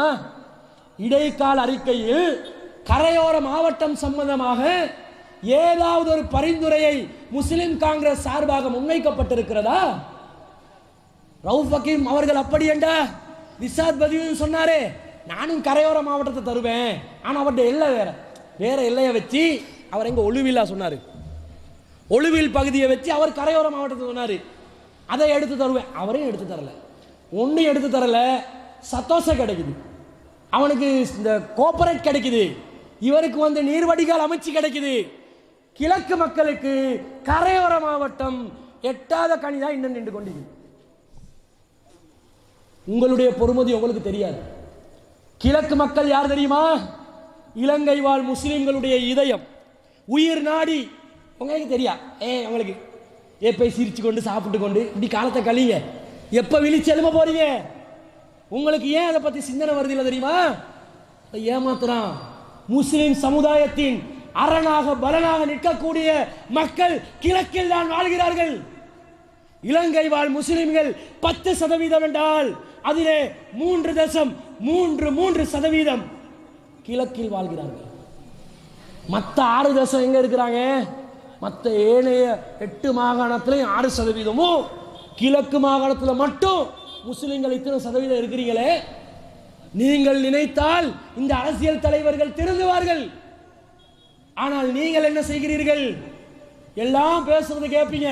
தேர்தல் காலம் வந்தோடனே ஆளாளுக்கு கட்சிக்கு பின்னுக்கு. எவ்வளவு சொன்னாலும் கட்சி அரசியல் செய்யாதீங்கப்பா, சமுதாயத்துடைய எதிர்காலத்தை நினையுங்கள். அவன் நல்ல கொழும்புல சினமன் கார்டனில் ஊடு கட்டி கொண்டு இருக்கிறான் பாருங்க. எல்லா 21 அமைச்சர்மார்களுடைய வீடுகள் எங்க இருக்குதுன்னு பாருங்க. கொழும்புல நினைச்சும் பார்க்கிறார். அந்த அளவுக்கு பெருமதியான ஒரு பர்ச்சேஸ் 50 லட்சம் என்று சொல்லக்கூடிய பெருமதியான இடங்கள்ல 25, 30, 45, 50, 100 பர்ச்சேஸ் காணி வாங்கி பிடிக்கிறேன். எப்படி வாங்கின? நீங்கள் எல்லாம் கோடீஸ்வரன்களுடைய பிள்ளைகளா? இசாத் பதீன் ஒரு கோடீஸ்வரன் பிள்ளையா? ரவுஃப் ஹக்கீம் ஒரு கோடீஸ்வரன் பிள்ளையா? எப்படி சம்பாரிச்சீங்க? சரி சம்பாரிச்சு போ, எல்லாம் சாக்கடை தான். தேனை தொட்டவன் நக்க மாட்டானா? சரி நக்கிட்டு போ, எங்களுக்கு தேவையானதை செய்து தர வேண்டுமா இல்லையா? இதை உள்ளூராட்சி சபையில இவர்கள் 25% என்ற அந்த பிரதிநிதித்துவத்தை இழந்து கலப்பு தேர்தல் முறையை கொண்டு வந்து முஸ்லிம்கள் வெச்சம் குறைந்த அளவில் பிரதிநிதித்துவப்படுத்துறவை மாத்திட்டாங்க. மாகாண சபையிலும் அப்படித்தான் செய்திருக்கிறார்கள். இலங்கையில் உள்ள மாகாண சபைகளில் அதிகமான முஸ்லிம் உறுப்பினர்கள் கிடையாது. இந்த மாகாண சபையிலும் கலப்பு தேர்தல் கேட்டா சைன் பண்ண சொன்னாங்க. நம்ம ஆக்கள் எவ்வளவு தியாகம் பண்றாங்க தெரியுமா? ராஜித சேனாரத்ன சொல்கிறார், இந்த கலப்பு தேர்தல் வருதுன்னு பாராளுமன்றத்தில் சொன்ன உடனே ரவுஃப் ஹக்கீம், இஷாத் பதியுத்தீன், மனோ கணேசன், இஸ்புல்லா, அமீர் அலி, ஹரீஸ் போன்றவர்கள் இவங்கெல்லாம் பேசினாங்க. பேசலன்னு சொல்லல, என்ன பேசினாங்க தெரியுமா?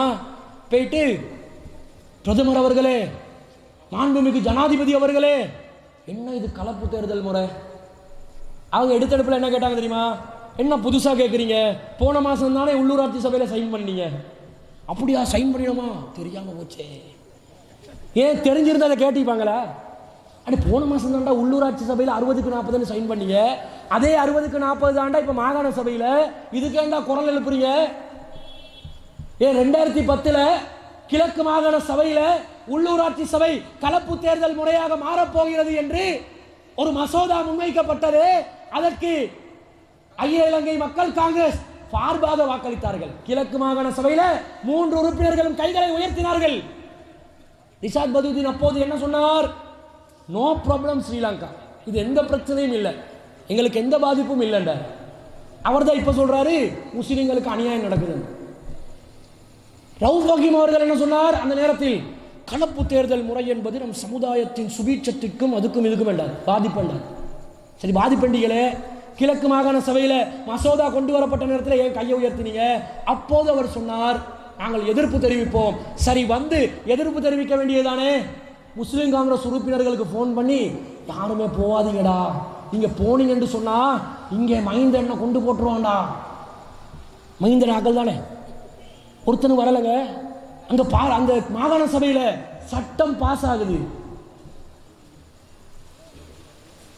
அவ பாஸ் ஆகிற ஒரு நிலை வரும்போது என்ன செய்யப்படுகிறது? இவங்க வந்து அப்சென்ட் ஆகி பாஸ் ஆக வைக்கிறாங்க. இப்ப மாகாண சபையில 60க்கு 40 வந்தோடனே பிரச்சனைன்றாங்க. அப்ப ராஜித சேனாரத்ன அவர்கள் கேட்கிறார், என்ன கேட்கிறார்? ஏய் முஸ்லிம் எம்பிமார்களே, எல்லாம் கெட் அவுட், போங்கடா வெளியே.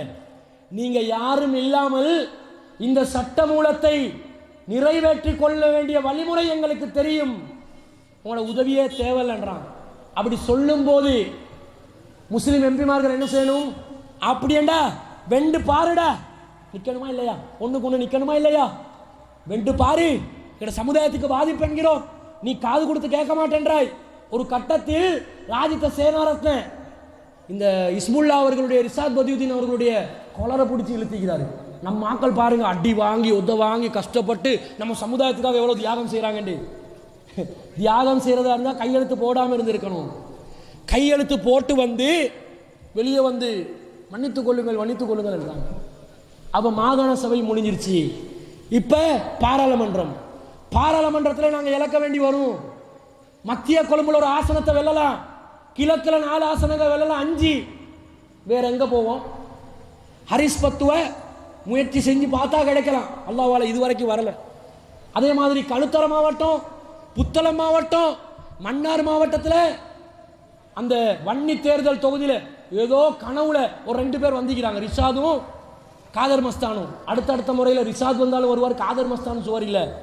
அனுராதபுரம் மாவட்டத்தில், திருகோணமலை மாவட்டத்தில் எத்தனை பேர் வருவீங்க? மிஞ்சி மிஞ்சி போனால் ஒரு 10 பேர்.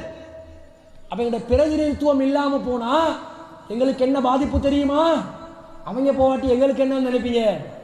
பாராளுமன்றத்தில் சட்டங்கள் இயற்றுவார்கள். இப்பவே இயற்றுறாங்க. என்ன சட்டம்? அங்கங்க இப்ப சிங்கள இனவாதமும் கிளம்பி, இப்ப தமிழ் இனவாதமும் கிளம்பி, தமிழ் இனவாதம் மீண்டும் கிளம்பி இருக்குது.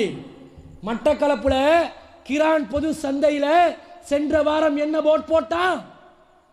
இங்கே முஸ்லிம்கள் வியாபாரம் செய்ய தடை போட்டானா இல்லையா? ஏன் போட்டான்? பார்க்கிறான் முஸ்லிம்கள் வியாபாரத்தில் அபிவிருத்தி அடைகிறார்கள்.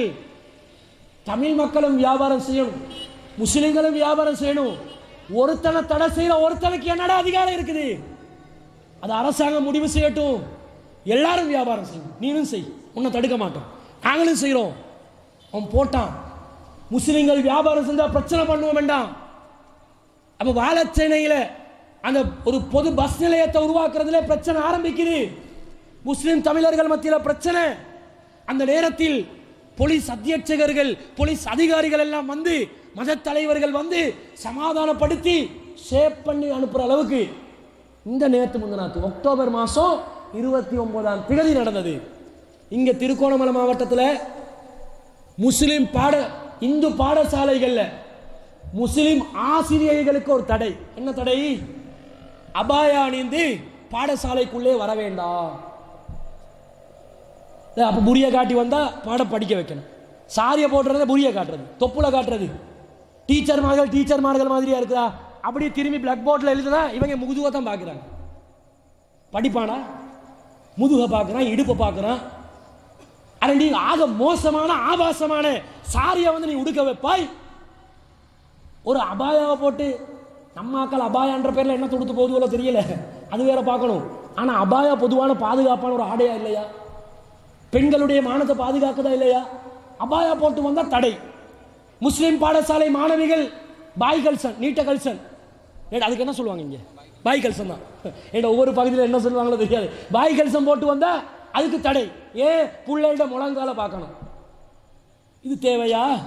அப்ப திருகோணமலை மாவட்டத்தில் இப்ப எடுக்கிறாங்க. அப்ப திருகோணமலை மாவட்ட பாராளுமன்ற உறுப்பினர் அப்துல்லா மௌரூப் கேட்கிறார், என்னங்க இது? நான் இருக்கக்கூடிய ஒரு மாவட்டத்தில் எம்பியா இருக்கிறேன், இப்படி நடக்கலாமா? அவருக்கு இவங்க என்ன பதில் சொன்னாங்க தெரியுமா? பாடசாலை நிர்வாகம் பாடசாலையோட பேரை சொல்லல, சரியில்லை, அவங்க திருந்தணும். சொல்றாங்க, நீங்க இனவாதி.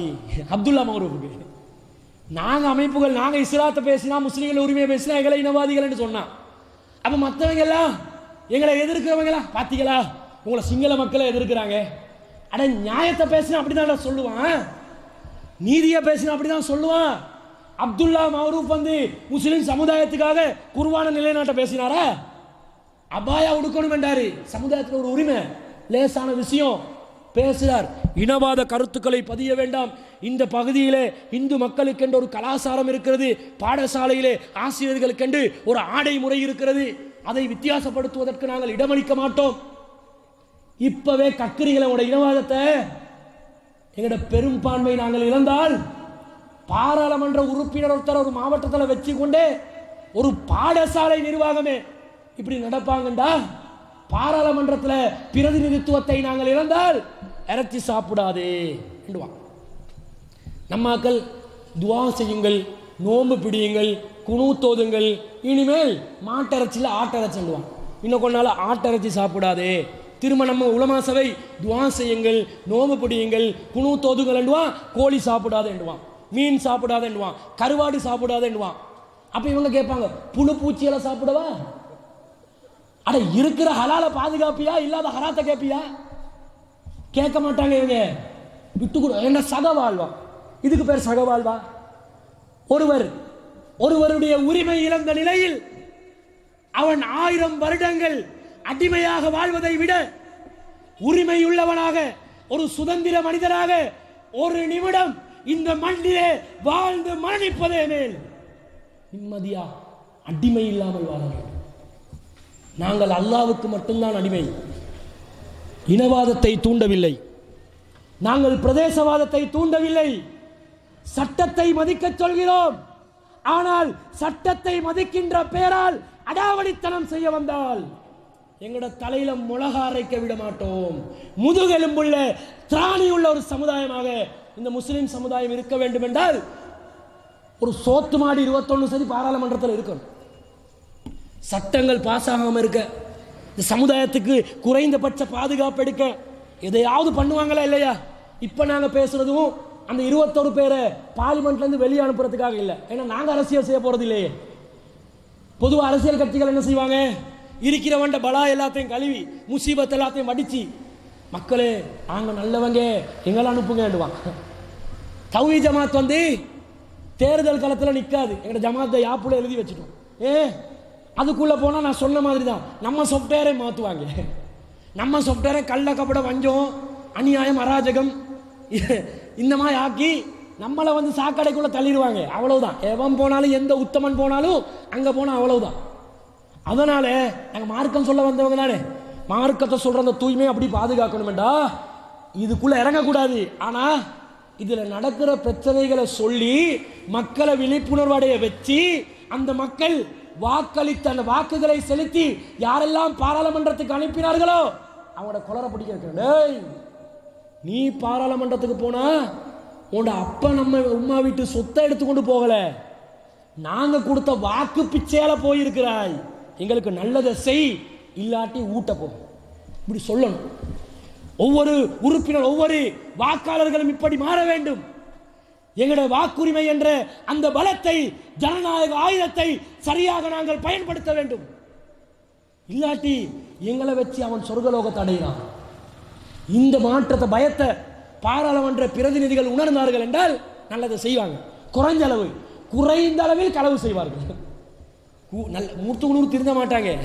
குறைந்த அளவில் களவு செய்யக்கூடிய நல்லவர்கள். அப்படி அந்த மாதிரி ஒரு நிலையை சரி உருவாக்கலாமா இல்லையா? அதுக்காக பேசுறோம். அப்ப இந்த பாராளுமன்ற பிரதிநிதித்துவம் முக்கியம். மாகாண சபை பிரதிநிதித்துவத்தில் தான் எங்களோட சுகாதாரம், கல்வி, அனைத்து விஷயங்களும், காணி விவகாரங்கள் எல்லாத்தையும் பேசணும். இதே போல நாங்கள் உள்ளூராட்சி சபையில் தான் எங்களுடைய சுகாதார பிரச்சனைகள், மலசல கழிவு பிரச்சனைகள், அடிப்படை வசதிகள் சம்பந்தப்பட்ட பிரச்சனைகள், இதை ஒவ்வொரு பிரதேச சபைகளும் பேசப்பட வேண்டும். பேசுவதற்கு நாதி இல்லை. எல்லை சபை நிர்ணயத்தில் பிரச்சனைகள் நடக்கிறது, அதை பேசுவதற்கு இலங்கையிலே ஒரு நாதியற்ற நிலையில் நாங்கள் இருக்கிறோம்.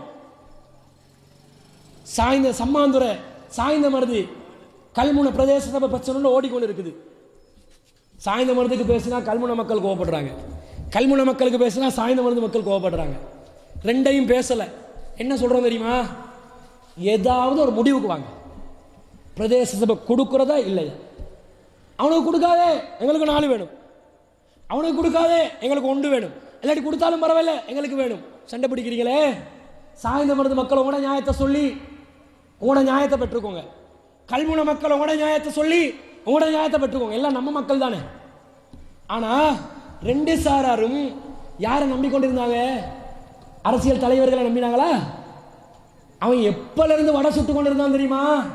நம்ம அரசியல் தலைவர் பச்சை தண்ணியில பணியாரத்தை பொறிப்பாங்க. அவ்வளவு திறமசாலிகள். அந்த அளவுக்கு ஏமாத்தி ஏமாத்தி ஏமாத்தி 1987 இருந்து ஏமாத்தி இந்த மக்களை, சாய்ந்த மருது மக்களை. சாய்ந்த மருது மக்கள் எலெக்ஷன் வரும்போது பிரதேச சபை தருகிறோம் மக்களே, எங்களுடைய மக்களே உயிர் நாடி அப்படி இப்படி வேண்டுவான். எல்லாரும் சேர்ந்து முஸ்லீம் காங்கிரஸுக்கு ஓட்ட போடுவோம். கொடுக்க மாட்டான். 94 கேட்டான், 2000 கேட்டான், 2002 கேட்டான், 10 கேட்டான், 12 கேட்டான். கிட்டத்தட்ட 41 தடவை அமர்வுகள் நடத்தி வச்சிருந்தான். கிடைச்சிச்சா? இது 42வது தடவை. இப்ப வந்து மக்கள் களமிறங்கி இருக்கிறாங்க, ஏதாவது கிடைக்கணும் என்று. தருகிறேன் தருகிறேன் தருகிறேன் தருகிறேன் என்று சொல்லி சின்ன பிள்ளைல ஏமாத்துறது. டொப்பி மாமா டொப்பி தருவேன், மாமா டொப்பி தருவேன், கையில் இருக்குது காட்ட மாட்டேன். இப்படிதாங்க சாய்ந்த மருந்து மக்களை ஏமாத்தி வச்சிருக்கிறான். இப்ப தருவதாக ஒரு நிலை வரும்போது கல்முனை மக்கள் அங்கால கிளம்பி எங்களுக்கு 4 பிரிச்சுட்டு அவங்களுக்கு கொடுங்கன்றாங்க. இப்போ உடனே ஆமாம் கல்முனை மக்கள் பக்கத்திலே நியாயம் இருக்கிறது. நியாயம் இருந்திருக்கும், நியாயம் இருக்கும். நீ ஆரம்பத்திலே சொல்லியிருக்கணுமா இல்லையா? உனக்கு இல்லை உனக்கு இல்லை, ஒழுங்காயிரி. 2 பகுதி மக்களையும் முன்னேற்றுறது எங்கட வேலை. சாய்ந்த மருது மக்களோட வடிகால் பிரச்சனை இருக்குதா? அதை சரி செய்யறது நம்மளோட வேலை. சாய்ந்தமருது மக்களுக்கு வைத்தியசாலை பிரச்சனை இருக்குதா, அதை சரி செய்யறது நம்முடைய வேலை என்று அரசியல் பிரமுகர்கள் சரியான முறையில் வழிநடத்தி இருந்தால் தனியாக இவங்க கேட்டிருக்க மாட்டாங்க.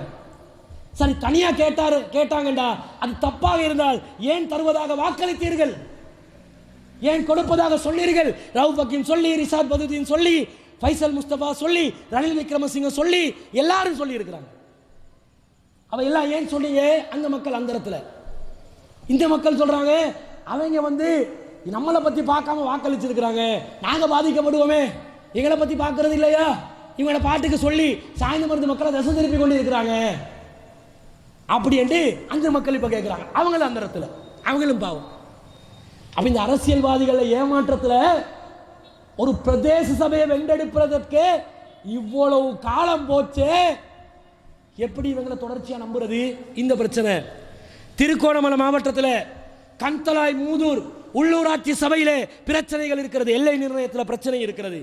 புத்தளம் மாவட்டத்திலே புத்தள நகரசபை, கட்பிடி பிரதேச சபை, ஆராய்ச்சி கட்டி பிரதேச சபை, நாத்தாண்டிய பிரதேச சபை எல்லை நிர்ணயத்தில் முஸ்லிம்களுக்கு பாதிப்புகள் இருக்கிறது.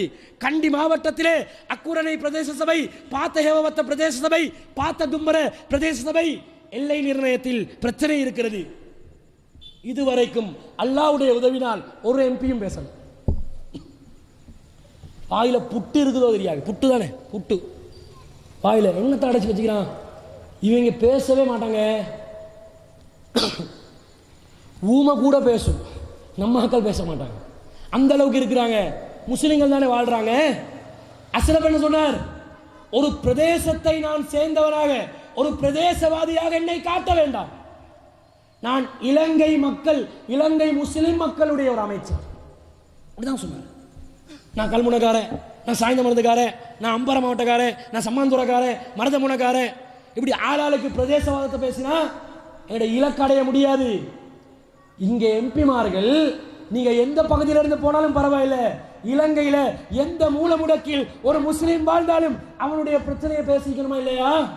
இதே கண்டி மாவட்டத்தில் தெல் தொட்டை பிரதேச செயலகம் ஒன்றை அஸ்ரப் அவர்கள் உருவாக்கினார்.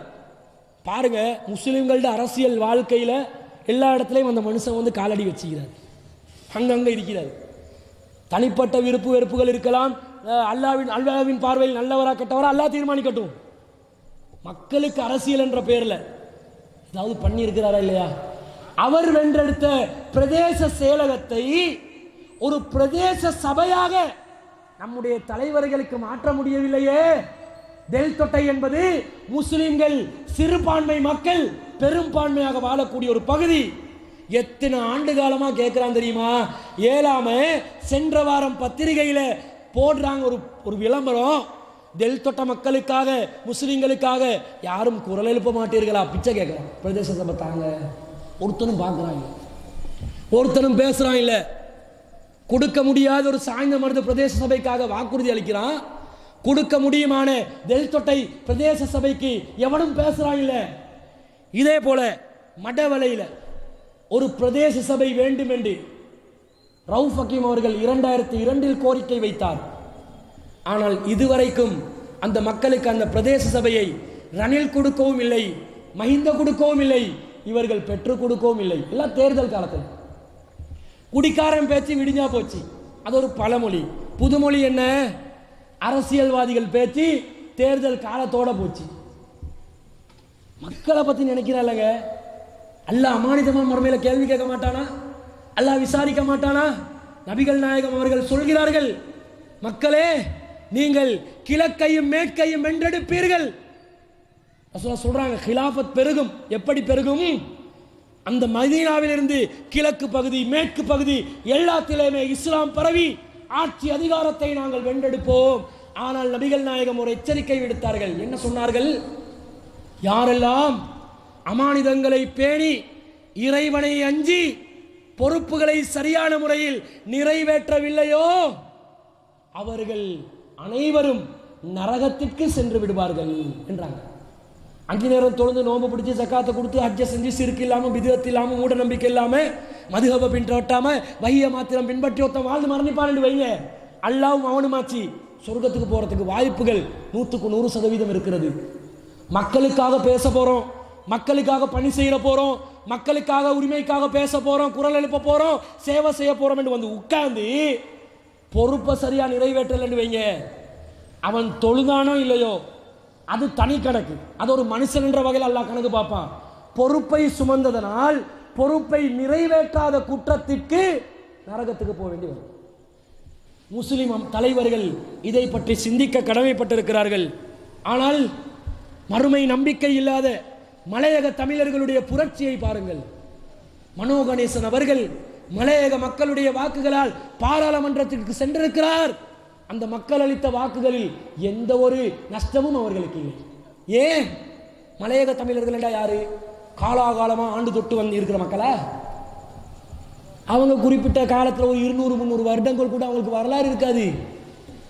ஒரு குறிப்பிட்ட குறுகிய காலத்துக்குள் இருந்தவர்கள், காலனித்துவ ஆட்சி காலத்தில் வந்து குடியேறியவர்கள். ஆனால் குடியேறினா குடிமக்கள் தான். நாங்கள் சொல்ல மாட்டோம் வந்தா வருத்தாண்டு. இது அல்லாட பூமி, எங்கே எவனும் போயிட்டு வாழலாம். சட்டம் ஒன்று இருக்கிறதுனால தான் விசா பாஸ்போர்ட் எல்லாம். சட்டமே வந்து கேள்விக்குறியான விசா இதுக்கு பாஸ்போர்ட் இருக்கு எண்டாகிரும். அப்போ அந்த மக்கள் இருக்கிறாங்க. அவங்க நுவரெலியா மாவட்டத்தில் 4 லட்சம் பேர் வளர்ந்துட்டாங்க. 4 லட்சம் பேர் முஸ்லீம்களை தான் சொல்றாங்க. முஸ்லீம்கள் உம்மத்தை பெருக்கிறது தான் வேலைண்டு. மலையக தமிழர் 4 லட்சமா பெருகி இருக்கிறாங்க. அது உம்மத்தை பெருகினது இல்லையா? மலையக உம்மத்து பெருகிக்குது 4 லட்சம். ஆனா அவங்க என்ன கேட்டாரு? மனோ கணேசன் கேட்டார், மலையக தமிழர்களுடைய 4 லட்சம் பேர் இருக்கிறார்கள், 4 லட்சம் பேருக்கு 12 பிரதேச சபைகள் வேண்டும். ராதாகிருஷ்ணன் அவர்கள் பேசுகிறார் பாராளுமன்றத்தில். ஆகஸ்ட் மாதத்திலே மலையக தமிழர்கள் 4 லட்சம் பேர் இருக்கிறார்கள், 50,000க்கு ஒரு பிரதேச சபை என்ற வீதத்திலே 4 லட்சம் பேருக்கு 8 பிரதேச சபை வேண்டும் என்று அவர் கோரிக்கை வைத்தார். அரசாங்கம் முடிவெடுத்து எல்லை நிர்ணயத்தை பிரிச்சு நுவரெலியா மாவட்டத்தை 2 தொகுதியா பிரிச்சு, நுவரெலியா தொகுதி அம்பகமுவ தொகுதி என்று 2 பிரிச்சு, அந்த அம்பகமுவ தொகுதியில என்ன செய்கிறாங்க? அம்பகமுவ, நோர்வுட், மஸ்கலி என்ற 3 தொகுதிகளை பிரித்து, அந்த நுவரெலியா தொகுதியில் கொட்டகல, அக்கரப்பத்தான, நுவரெலியா என்று 3 தொகுதியாக பிரித்து 6 பிரதேச சபைகளை கொடுத்திருக்கிறாங்க. ஒரு மாவட்டத்தில் 2 பிரதேச சபைகளாக இருந்த பிரதேச சபைகளை ஒரே பேச்சுவார்த்தையில் 6 பிரதேச சபையா மாத்தினாங்க. நாளை வென்றெடுத்திருக்கிறார்கள். நம்ம ஆக்களுக்கு ஒரு பிரதேச சபையை வென்றெடுத்து தர முடியாது. எவ்வளவு கேவலம் என்று பாருங்க. மலையக தமிழர்களுடைய பிரதிநிதிகள் 50 பேரா இருக்கிறாங்க, 5 பேர் இல்லை. அந்த மக்களுக்கே அந்த உரிமை போராட்டத்தில் அவ்வளவு வெற்றி என்றா, நம்ம மக்கள் சிந்தித்தால், முயற்சி செய்தால், சமுதாய கரிசனையுடன் அக்கறையுடன் பார்த்தால் கண்டிப்பாக பிரதேச சபைகளை வென்றெடுக்கலாம். எந்த முயற்சியும் செய்யப்படவில்லை. களுத்தர மாவட்டத்திலே பேருவல பிரதேச சபையிலே எல்லை நிர்ணய பிரச்சனைகள் இருக்கிறது. அங்கே ஒரு மாகாண சபை உறுப்பினர் எங்களிடம் கேட்கிறார், மௌலவி அவர்களே, நம்ம பிரதேச சபையில் ஒரு எல்லை பிரச்சனை இருக்குது, ஆனால் எனக்கு பேச முடியாது. நான் பேசினா கட்சியிலேருந்து தூக்கிடுவாங்க. ஓப்பனன் பேரை சொல்லலை, அமானிதத்தை பாதுகாத்துக்கு பேரை சொல்லலை. ஆனால் அவர் சொல்கிறாரு, என்ன இப்போ இவங்க மைண்ட் என்ன? கட்சியில் சீட்டு கிழிஞ்சிடும், சீட்டை பாதுகாக்கணும், பிரச்சனை என்னன்னு தெரியும், பேச மாட்டோம். சுயநலமா இல்லையா? அப்ப இந்த அரசியல் தலைவர்கள் விழிப்புணர்வாக இருக்க வேண்டும். இன்னும் இடைக்கால அறிக்கையை கொண்டு வர்றான். பாராளுமன்றத்திலையும் கலப்பு தேர்தல் முறை. அதே நேரத்தில் இன்னும் ஒரு பிரச்சனை என்ன? வடக்கையும் கிழக்கையும் நாங்கள் இணைக்க போகிறோம் என்றான். நம்ம ஆக்கள் இருந்து கொண்டு ரவுஃபக்கீம் சொல்றாரு, தமிழ் மக்களுடைய அபிலாசைகளை நாங்கள் பார்க்க வேண்டும். நீங்க அபிலாசையை பார்த்துக்கொண்டு எங்காவது கோகிலாசத்துக்கு போயிட்டு இருங்க. என்ன அபிலாசை? அது 30 வருஷமா அடிச்சு போட்டது போதாதா? அவன் அபிலாசையை காட்டான் 30 வருஷமா. வியாபாரிகளை கடத்தினானே, மக்களுடைய பொருளாதாரத்தை சூறையாட்டினானே, அச்சுறுத்தினானே, பயங்கரவாதத்தில் ஏற்படுத்தினானே, போதாதா அபிலாசை? வடக்கு கிழக்கு இணைச்சா அவங்க வைக்கிறாங்க. சம்பந்தன் ஐயா சொல்கிறார், இணைப்போமே, நாங்கள் தமிழ் பேசக்கூடிய மக்கள் அல்லவா, நாங்கள் ஒரு கலாச்சாரத்தை பின்பற்றக்கூடியவர்கள் அல்லவா, தமிழ் கலை எங்களிடம் இருக்குதா? எங்க கலை இருக்குது, தமிழ் கலை எங்ககிட்ட இருக்குதா? உங்ககிட்ட இருந்தா ஏன் எங்களை தமிழ் கலையா வந்து எங்களை பார்க்கல? 90ல் ஏன் வடக்குல இருந்து துரத்தினீங்க? ஏன் எங்களை முல்லைத்தீவுல இருந்து துரத்தினீங்க? ஏன் மன்னார்ல இருந்து துரத்தினீங்க? ஏன் வவுனியால இருந்து துரத்தினீங்க? தமிழ் கலை எங்ககிட்ட அப்போ பார்க்கலையா? தமிழ் கலாச்சாரத்தை எங்ககிட்ட பார்க்கலையா? அது விடுதலை புலிகள். நீங்க மட்டும் செய்ய மாட்டீங்களோ? வடக்கு கிழக்கு 1 வருட காலம் இணைக்கப்பட்டு இருந்தது தற்காலிகமாக. அந்த நேரத்தில் வடக்கு கிழக்கு மாகாணத்திலே முதலமைச்சராக வரதராஜ பெருமாள் இருந்தான். என்ன சொன்னான்? 1990ஆம் ஆண்டிலே அவன் அறிவித்தான், வடக்கு கிழக்கு என்பது தனி ஈழ தேசம் என்றான். சொன்னானா இல்லையா? நம்ம மக்களுக்கு ஈழ தேசமா பால தேசமானு தெரியாது. நம்ம மக்களுக்கு என்ன தெரியும்? பர்கர், கேஎஃப்சி, ட்ரம்ஸ்டிக், அதை கேசா நல்ல டபுள் பனிஸ் எப்படி வைப்பான், குக்கரி எப்படி பண்ணுறது, கேக் எப்படி தயாரிக்கிறது, இதை கேட்டால் சொல்லுவாங்க. அல்லது பைக், ஃபோன், ஐஃபோன், இதில் தான் நம்ம மக்கள்கிட்ட கவனம். அது எவனோ என்னமோ பண்ணிட்டு வரதராஜன்ட்ட யாரு திங்கிற சாமனமான்னு கேட்பாங்க. அவன் சொன்னாங்க ஈழ தேசம் வேண்டாம். ஈழ தேசம் வேண்டா, கிழக்கில் இப்போ நீங்கள் பெரும்பான்மையாக இருக்கிறீங்க. தமிழர்களுடைய சனத்தொகையோடு நம்ம நெருங்கிட்டோம். அவங்க 39, நாங்கள் 37. நம்மாக்கள் உம்மத்தை பெருக்கிற வேலையை கொஞ்சம் கண்ணும் கருத்துமா செஞ்சாண்டா 2 வருஷத்தில் நம்ம ஏறிடுவோம். நம்மாக்கள் அதில் சுவராக தான் இருப்பான். அதெல்லாம் அந்த சமுதாயத்தை போல நாங்கள் வறுமைக்கு பயப்படுற சமுதாயம் இல்லை. உழைச்சி சாப்பிட கொடுக்குற தெம்பு இருக்குது நமக்கு. உம்மத்தை கொஞ்சம் பெருக்கிக்கோங்க. இடக்கேடனா பெருக்கி தான் ஆகணும், வேறு வழி இல்லை. அது அல்லா வறுமையெல்லாம் தரமாட்டான், அல்லா பரக்கத் செய்வான். பெருக்குங்க. இப்போ நம்மாக்கள் தான் பெரும்பான்மை. இப்போ பெரும்பான்மையானா வடக்கு கிழக்கோட இணைஞ்சா, கிழக்கு வடக்கோட இணைஞ்சா நாங்கள் 38% இருக்கக்கூடிய நாங்கள் 17% குறைஞ்சிருவோம். அப்போ வடக்கு கிழக்குலையும் நாங்கள் சிறுபான்மை. கொழும்புல இருக்கிற நாங்கள் கொஞ்சம் தெம்பா இருக்கிற இந்த மக்கள் இருக்கிறதுனால தான். அல்லா இருக்கிறான். அல்லா எல்லாத்துக்கும் மேலே. அல்லாவை தவிர வேற எதுவும் இல்லை. அல்லா தான் எங்களுக்கு சக்தி. ஆனால் மக்கள் செல்வாக்கு ஒன்று இருக்கணுமா இல்லையா? அந்த மக்கள் தெம்பு எங்க? அவன் பேசுவான், முஸ்லீம்கள் நம்ம மக்கள் கிழக்கில் இருக்கிறாங்க, கவனமாக இரு, இதை வச்சு தான் அவங்கள பயம் காட்டுறது. அப்போ நம்ம செல்வாக்க எப்படி கரையோர மாவட்டத்தை இல்லாமக்கி அம்பாறையை நாசமாக்கினாங்களோ அந்த மாதிரி போயிட்டு வடக்கிலோட இணைச்சா அங்கே தமிழ் மக்கள் கிட்ட திரும்ப ஒரு விடுதலை புலிகள் கிட்ட இருக்கிற மாதிரி தான். இவங்க வடக்கு மாகாணத்தில் முதலமைச்சராக சிவி விக்னேஸ்வரனை போட்டாங்க. அவன் அங்கே உட்கார்ந்து கொண்டு சட்டம் பாஸ் பண்ணுறான். என்ன சட்டம்? இலங்கை வடக்கு அபிவிருத்தி பணிகளுக்காக நாங்கள் வெளிநாட்டிலிருந்து நிதிகளை திரட்ட போகிறோம். இலங்கை அரசாங்கத்தில் மத்திய அரசாங்கம் தான் நிதி திரட்டும். வெளிநாட்டிலிருந்து அவனெல்லாம் திரட்ட இயலாது. ஒரு அரசாங்க நிர்வாக பணிக்கு திரட்டுறது மத்திய அரசாங்கம் தான் திரட்டணும். அது ஒரு ரூல்ஸை வச்சிருக்கிறான். இவங்களுக்கு வட மாகாணத்தில் அதிகாரமே கொடுக்கப்படலை நிதி திரட்ட. இவங்க அதிகாரமே இல்லாத நிலையில வட மாகாணத்தில் சர்வதேச ரீதியாக நிதி திரட்ட போறாங்க வடக்க டெவலப் பண்றதுக்கு. இப்பவே இப்படி ஏண்டா கிழக்கை இணைச்சு விட்டு நாங்க சிறுபான்மையான நம்மாக்களை டாய்லெட் கழுவுறதுக்கு வர சொல்லுவாங்க. வாங்கடா நீங்க மிடில் ஈஸ்ட்ல போயிட்டு அங்க நம்மாக்கள் கழுவுறாங்க தானே, இங்க வடக்கில் நீங்க கழுவுங்கடா. அப்ப நாங்க அடிமையாகவா? ஏற்கனவே நாங்க பாதிக்கப்பட்டது போதாதா? போலீஸ் அதிகாரம் காணி அதிகாரம் வேற வேணுமா? போலீஸ் அதிகாரத்தை கொடுத்து காணி அதிகாரத்தை கொடுத்து அவ்வளவுதாங்க. இதே வரதராஜ பெருமாள் இலங்கை அரசாங்கம் இந்திய இலங்கை அந்த ஒப்பந்தத்தின் மூலமாக ஏற்படுத்திக் கொண்ட சுயேட்சை போலீஸ் குழு ஒன்றை உருவாக்கியது தற்காலிகமாக. 1987-88 ஆண்டுகள்ல முஸ்லிம்கள் போலீஸுக்கு போனாங்க. போலீஸ்ல போய் அதிகாரிகளாக அவர்கள் சேர்ந்தார்கள். சேர்ந்த பிறகு இந்த ரணசிங்க பிரேமதாஸ் என்ன செஞ்சான்? இந்திய ராணுவத்தை வெளியே போக சொன்னான். நீங்க இருக்காதீங்க, நீங்க இருந்தீங்கடா இலங்கையில் பாதிப்பு வரும்டா. வரதராஜ பெருமாள் இந்திய ராணுவத்தை வச்சுதான் அவன் ஆடிக்கொண்டிருந்தான். இவன் உடனே என்ன பண்ணான் தெரியுமா? நம்ம முஸ்லிம் சமுதாயத்தை சேர்ந்த 41 நபர்களை போலீஸ்ல தான் சேர்ந்தாங்க. 41 பேரை சுட்டு கொண்டான். இதுவரைக்கும் ஏன் சாகடிக்கப்பட்டாங்கன்னு தெரியாது.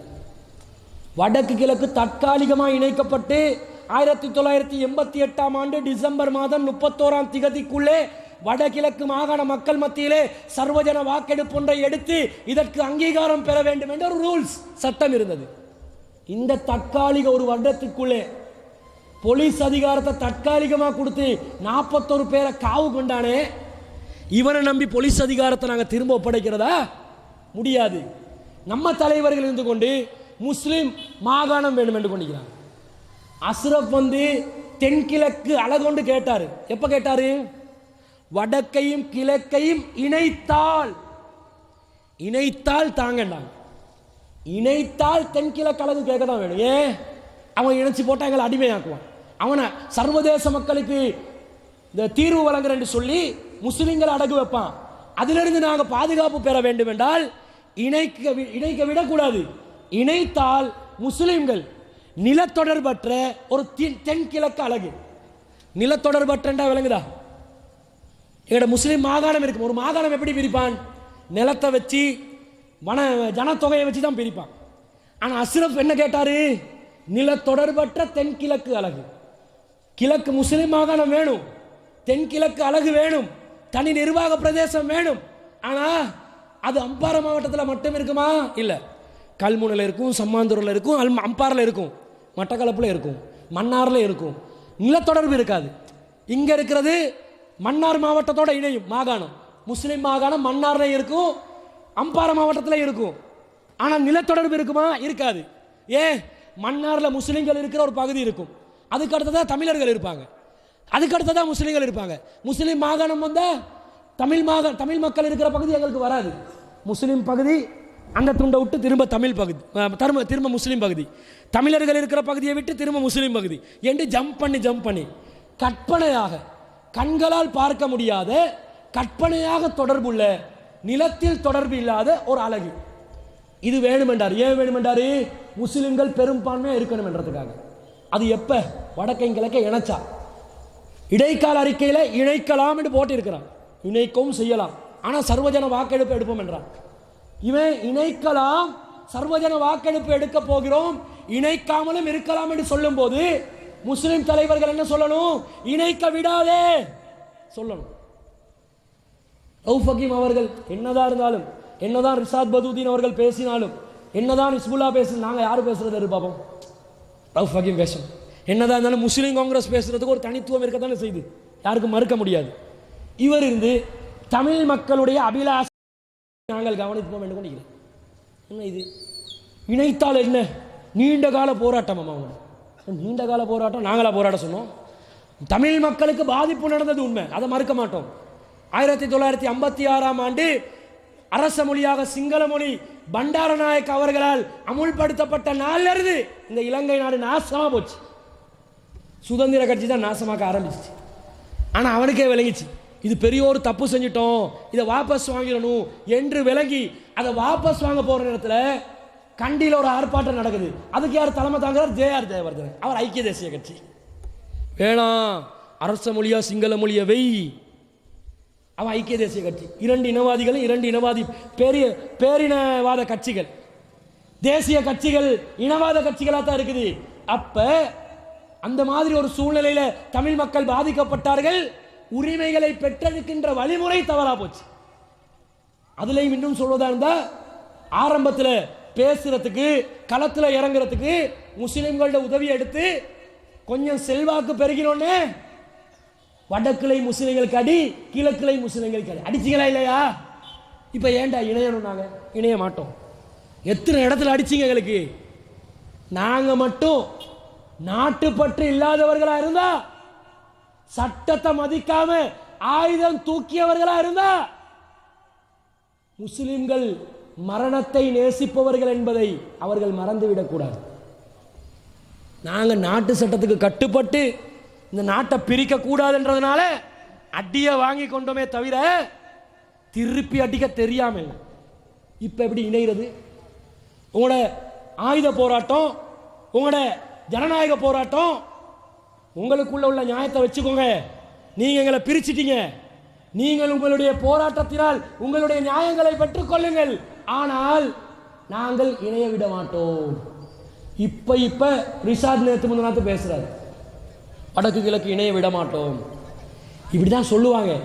பாராளுமன்றத்தில் கையை உயர்த்த சொன்னே கையை உயர்த்துவாங்க. இந்த மாகாண சபை சட்டத்தில் வேணாம் வேணான்னு சண்டை பிடிச்சாங்க தானே, சண்டை பிடிச்சவங்க கடைசியில் கையை உயர்த்தினாங்களா இல்லையா? நாங்க போராடி வென்றோம். என்ன வென்றீங்க?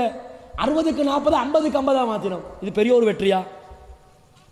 அஸ்ரப் 12.5% 5% குறைச்சி மொத்த விகிதாசார முறையை வச்சாரு. இவங்க 60க்கு 40, 50க்கு 50 ஆக்கிறாங்க. பிச்சை எடுத்தாலும் பெருமான், அதை புடுங்கி திண்டாலும் அனுமான்.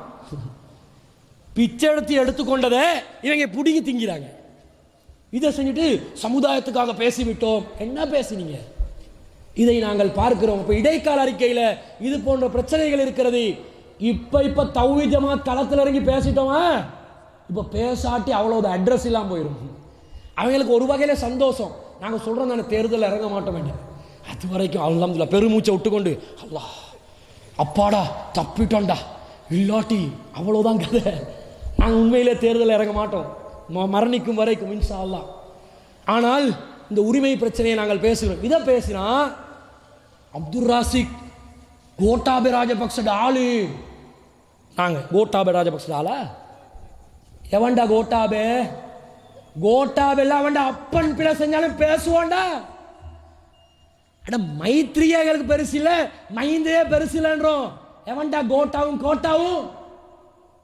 அவனுக்கு வக்காலத்து வாங்கி நாங்கள் பேசி இருக்கிறோமா?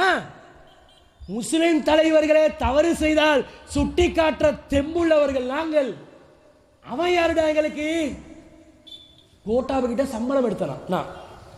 நீ ஓப்பன் சேலஞ்ச் பா, ஏண்ட வங்கி கணக்கை செக் பண்ணு, கோட்டாபைக்கு எனக்கும் டெலிஃபோனை செக் பண்ணு. ஒரு நாள் அந்த பைத்தியக்காரனோட நான் பேசியிருப்பேன். அவன் அரசனா இருந்த நேரத்தில் அவனுக்கு எதிராக குரல் எழுப்பினவங்கடா நாங்க. மைந்த ஆட்சி காலத்தில் கொடி கட்டி பறந்த நேரம், மைந்த இனிமேல் மைந்தைய யாராவது தோல்வியடைய செய்ய முடியுமா என்று எல்லாரும் இருந்த நேரத்தில் நல்லாட்சி உருவாக்கணும், மைந்த அநியாயம் செய்யறான் நடு ரோட்ல இறங்கி பேசியவர்கள் நாங்கள். கோட்டாபே யாரு எங்களுக்கு? இதை ராஜித சேனாரத்ன சொன்னான். அவன் எப்படிப்பட்ட அயோக்கியம் தெரியுமா? அவனுக்கு ஒரு தர்ஜுமா கொடுக்க போனோம் நாங்கள், திருமறை குருவான் மொழிபெயர்ப்பு. எங்களோட வேலை யாருக்கும் தர்ஜுமா கொடுப்போம். எங்களோட வேலை என்ன? ஃபிரௌனுக்கும் மார்க்கம் சொல்லணுமா இல்லையா? எல்லாருக்கும் லெட்டர் அனுப்பினோம். மைந்தக்கு லெட்டர் அனுப்பினோம், மைத்திரிக்கு லெட்டர் அனுப்பினோம், ரணிலுக்கு லெட்டர் அனுப்பினோம், ராஜித்துக்கு லெட்டர் அனுப்பினோம், பசிலுக்கு அனுப்பினோம், எல்லாருக்கும் அனுப்பினோம். எவனெல்லாம் ரெஸ்பான்ஸ் பண்ணி டைம் தந்தானோ அவனுக்கு போயிட்டு லெட்டர் கொடுத்தோம். யார் யார் ரெஸ்பான்ஸ் பண்ணினா? அவன் ராஜித சேனாரத்ன வாங்க குருவான் வேணும் வேண்டாம் போயிட்டு கொடுத்தோம், போட்டோ எடுத்தோம். எதுக்கு போட்டோ? அது ஒரு தேவைக்கு தான், நாளைக்கு சொல்லுவான். இதே மாதிரி மைந்தையும் கூப்பிட்டான், மைந்தைக்கும் கொடுத்தோம். மைந்தடையை மட்டும் போட்டோ பிடிச்சான்னு சொல்லுவான், பார்த்தீர்களா மைந்த டாக்கல். ராஜித்துக்கு கொடுத்தப்ப ராஜித் டாக்கலா? உதய கம்மம் பிள்ளைக்கு கொடுத்தோமே, அவன் உதய கம்மம் பிள்ளை டாக்கல. ஜெயிலுக்குள்ள என்ன தூக்கி போட்டான், அதுக்குள்ள கருணாம்மானுக்கு குருவான் கொடுத்தோம். எல்டிடியா? அப்ப பச்சையான் தொங்க போடுற எல்டிடியா? இன்னும் சொல்ல போனால் எனக்கு வழக்கு பதிவு செஞ்சான் ஆரம்பத்தில் 2014 சீனியர் டிஐஜி அன்ற சேனாநாயகன். நான் உள்ள போற அவரும் உள்ள. அது ஜாதி சம்பவம். அரசனும் உள்ள புருஷனும் உள்ள. பார்த்தா என்ன சார் நீங்க நீங்கன்னு அவன் என்கிட்ட கேட்குறான். என்ன விக்டோரியா பார்க்க வந்திக்கிறோம், எல்லாம் உள்ளதான் சோன் செய்தி விசாரிக்க. என்ன நீங்க தான் வழக்கு போட்டீங்க தேவையில்லாம. நான் வழக்கு போட்டேன், ஆனால் கைது செய்யலை தானே. சரி, யாரு கைது செய்ய வச்சா? அதான் ஞானசாரைக்கும் திட்டி போட்டேன். அவன் சமுதாயத்தை அல்லாஹ் ரொம்ப கேவலப்படுத்தினான், நமக்கெல்லாம் பொறுக்க முடியாது. நம்மளோட பேச்சு ஒன்று தான், மேடை பேச்சு ஒன்று, வீட்டு பேச்சு ஒன்று தான். பச்சையாக போட்டு கிழிச்சிட்டோம், அதுக்கு உள்ள வச்சுட்டான். அப்படியா? அவனண்டா மோசமானவன். அவன் சொல்கிறான் அவனுக்கு பேச தான் வேணும். சரி அப்படியாண்டா, அவனுக்கு ஒரு தர்ஜுமா. அங்கே சென்ட்ரல் ஜெயிலில் சீஃப் அவனுக்கும் தர்ஜுமா. எவனுக்கு தர்ஜுமா கொடுப்பான்டா? தர்ஜுமா கொடுத்ததுனால நாங்கள் அவங்க டாக்கல் ஆகுமா? இது என்ன பேச்சு? இது புரியாம நாங்கள் சொல்ற கருத்து மக்கள் மத்தியில் எடுபடுதா? என்ன போக்கு? அரசியல் வேணான்றாங்க, ஓட்டு வேணான்றாங்க. எவ்வளோ தைரியம் தெரியுமா? ஓட்டு கேட்டு பேசுறது இருந்தால் இவ்வளோ தைரியமா பேசலாது. ஏன் ஒருத்தன் முகத்தை சொல்லிச்சா ஒரு ஓட்டு போச்சே, வடை போச்சே, 2வது வடை போச்சே, 3வது வடை போச்சே. ஒருத்தர் பைக்கை ஸ்டார்ட் பண்ணி போனா 5 ஓட்டு மிஸ் பண்ணிட்டோமே, இந்த கவலை எங்களுக்கா? விருப்பம் வேண்டா கேளு, இல்லாட்டி போய்கிட்டேரி. சமுதாய உரிமை இந்த தைரியம் எங்களை ஏளனமாக்கி இழிவுபடுத்தி பேசினா தான் மக்கள் மத்தியில் நாங்கள் ஒரு கேவலங்கட்டவர்களை மாறி விடுவோம். அல்லாட மார்க்கம் இது. அல்லாஹ் கண்ணியத்தை தருபவன், அல்லாஹ் இழிவுபடுத்துபவன். நாங்கள் ஒரு நாளும் மக்களோட சுயநலத்துக்காக பேசியதில் எதிர்பார்ப்பும் இல்லை மக்கள் மத்தியில். இப்போ இதை சொல்லும்போது நம்ம பகுதி மக்கள் என்ன நினைக்கணும்? டேய், மார்க்க ரீதியாக நமக்கு கருத்து வேறுபாடு இருக்கலாம், அதுக்காக ஊ வைக்கிறதா? ஊ வைக்கிறது யார்ட பழக்கம்? சீட்டி அடிக்கிறது, கை தட்டுறது காபத்துள்ளால ஆரம்பத்தில் மக்கத்து காஃபிர்கள் இருந்தாங்க. அவங்க அல்லாஹ்வை வணங்குறன்ற பேரில் என்ன செஞ்சாங்க? விசில் அடிக்க. நீங்க பாருங்க, இப்போ முஸ்லீம் அல்லாதவர்களோட வணக்க முறைகளை பாருங்க. ஒரு டபுளா இல்லாட்டி ஒரு டோலாக்கு இருக்கும். வணக்கம் செலுத்துறதா இருந்தால் சவுண்டு வேணும், டஸ் டஸ்ன்னு தட்டினா தான் வணக்கம் வரும். இஸ்லாத்தில் டபுளா வச்சா பள்ளியில் தொழுகிறோம், அல்லாண்டு அப்படி போம்பை வெடிச்சாலும் தொழுது கொண்டு தான் இருப்போம், வெடி குண்டு வச்சாலும் நம்ம தொழுக தான். இந்த மாதிரி ஊ வச்சதுனால இந்த தௌஹீத் ஜமாத்துக்கு அது கேவலமா? அந்த சகோதரர்கள் சிந்திங்க, நாங்கள் என்ன பண்ணுறோம், என்ன செய்கிறோம், எதுக்காக பேசுகிறோம்? இப்போ நீங்கள் என்ன செய்ய வரும்? இந்த பேச்சில் கேட்ட பிறகு கண்ணாடி முன்னுக்கு போயிட்டு ஹுய் ஹுய் ஹுய் என்று ஊ வச்சு ரிட்டர்ன் வரும் உங்களுக்கு. அந்த இப்படி செய்யாதீங்க. கருத்து வேறுபாடுகள் இருக்குது, மார்க்க ரீதியான பிரச்சனைகள் இருக்கிறது, அதை கலந்துரையாடுவோம், விவாதிப்போம், அழகிய முறையில் பேசிக்கொள்வோம். உலமாக்கள் வாருங்கள், கிபாருல் உலமாக்கள் வாருங்கள், பெருந்தலைவர்கள் வாருங்கள், பேசுவோம். அதுக்கு பொதுமக்களை பள்ளிக்கடவாக்கூடாது.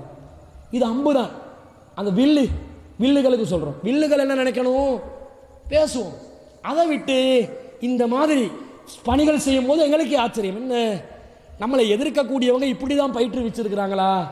ஊ வைக்க செல்லக்கூடாது, அந்த சகோதரர் பாவமே, அவருடைய கண்ணியத்தை இவங்க தானே கெடுக்கிறாங்க, அப்படி பரிதாபப்படுறோம். அப்போ இந்த மாதிரி இல்லாமல் கருத்து முரண் என்ற விஷயம் வேற. இது நாங்கள் அழைப்பது முஸ்லிம்களுடைய வாழ்வுரிமைக்காக.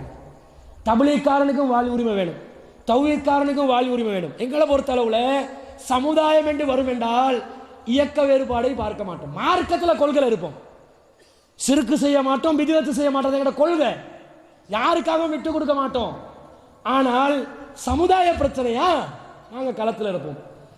கொழும்புல கிராண்ட் பாஸ்ல மோலவத்தையில முஸ்லிம் பள்ளியை தாக்குவதற்காக இனவாதிகள் வந்தார்கள்.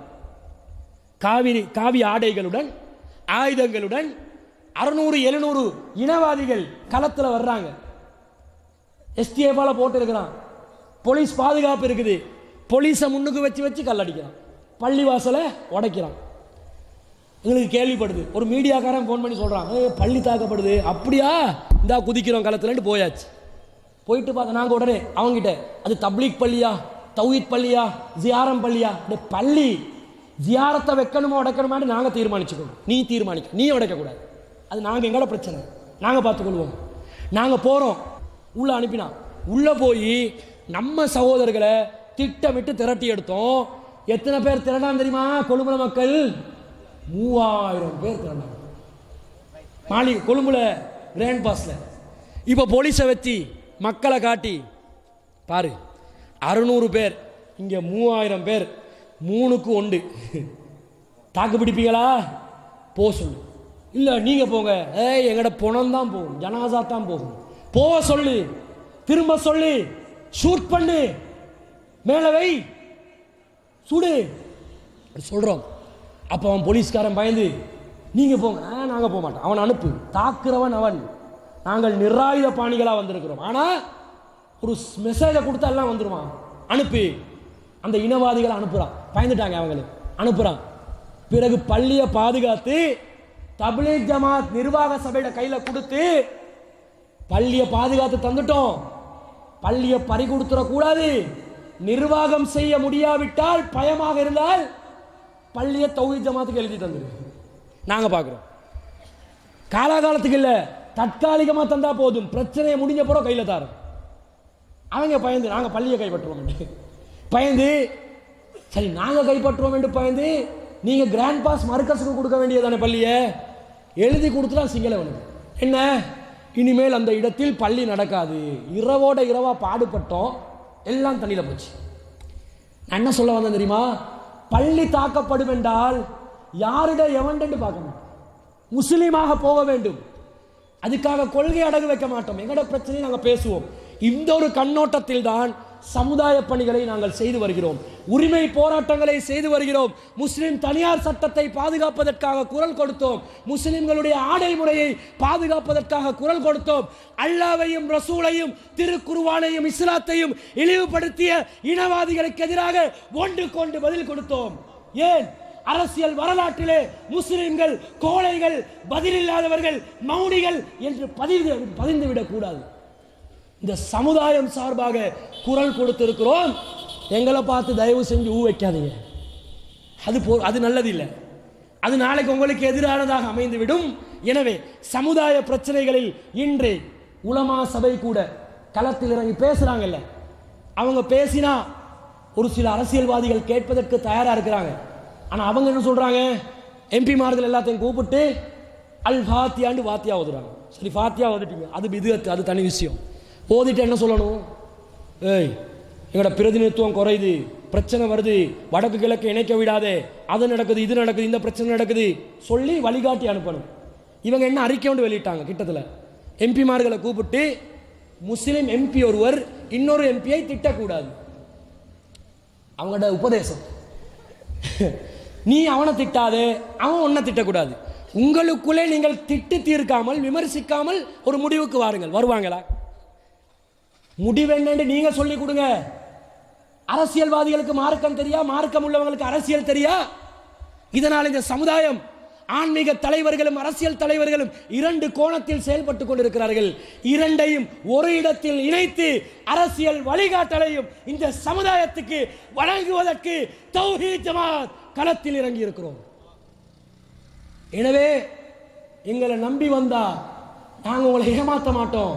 உங்களே பிரதிநிதிகளாக்கி, மக்களே மக்களுடைய பிரதிநிதிகளாக்கி நாங்கள் வேடிக்கை பார்ப்போமே தவிர பதவிகளும் பட்டங்களும் எங்களுக்கு அவசியம் இல்லை.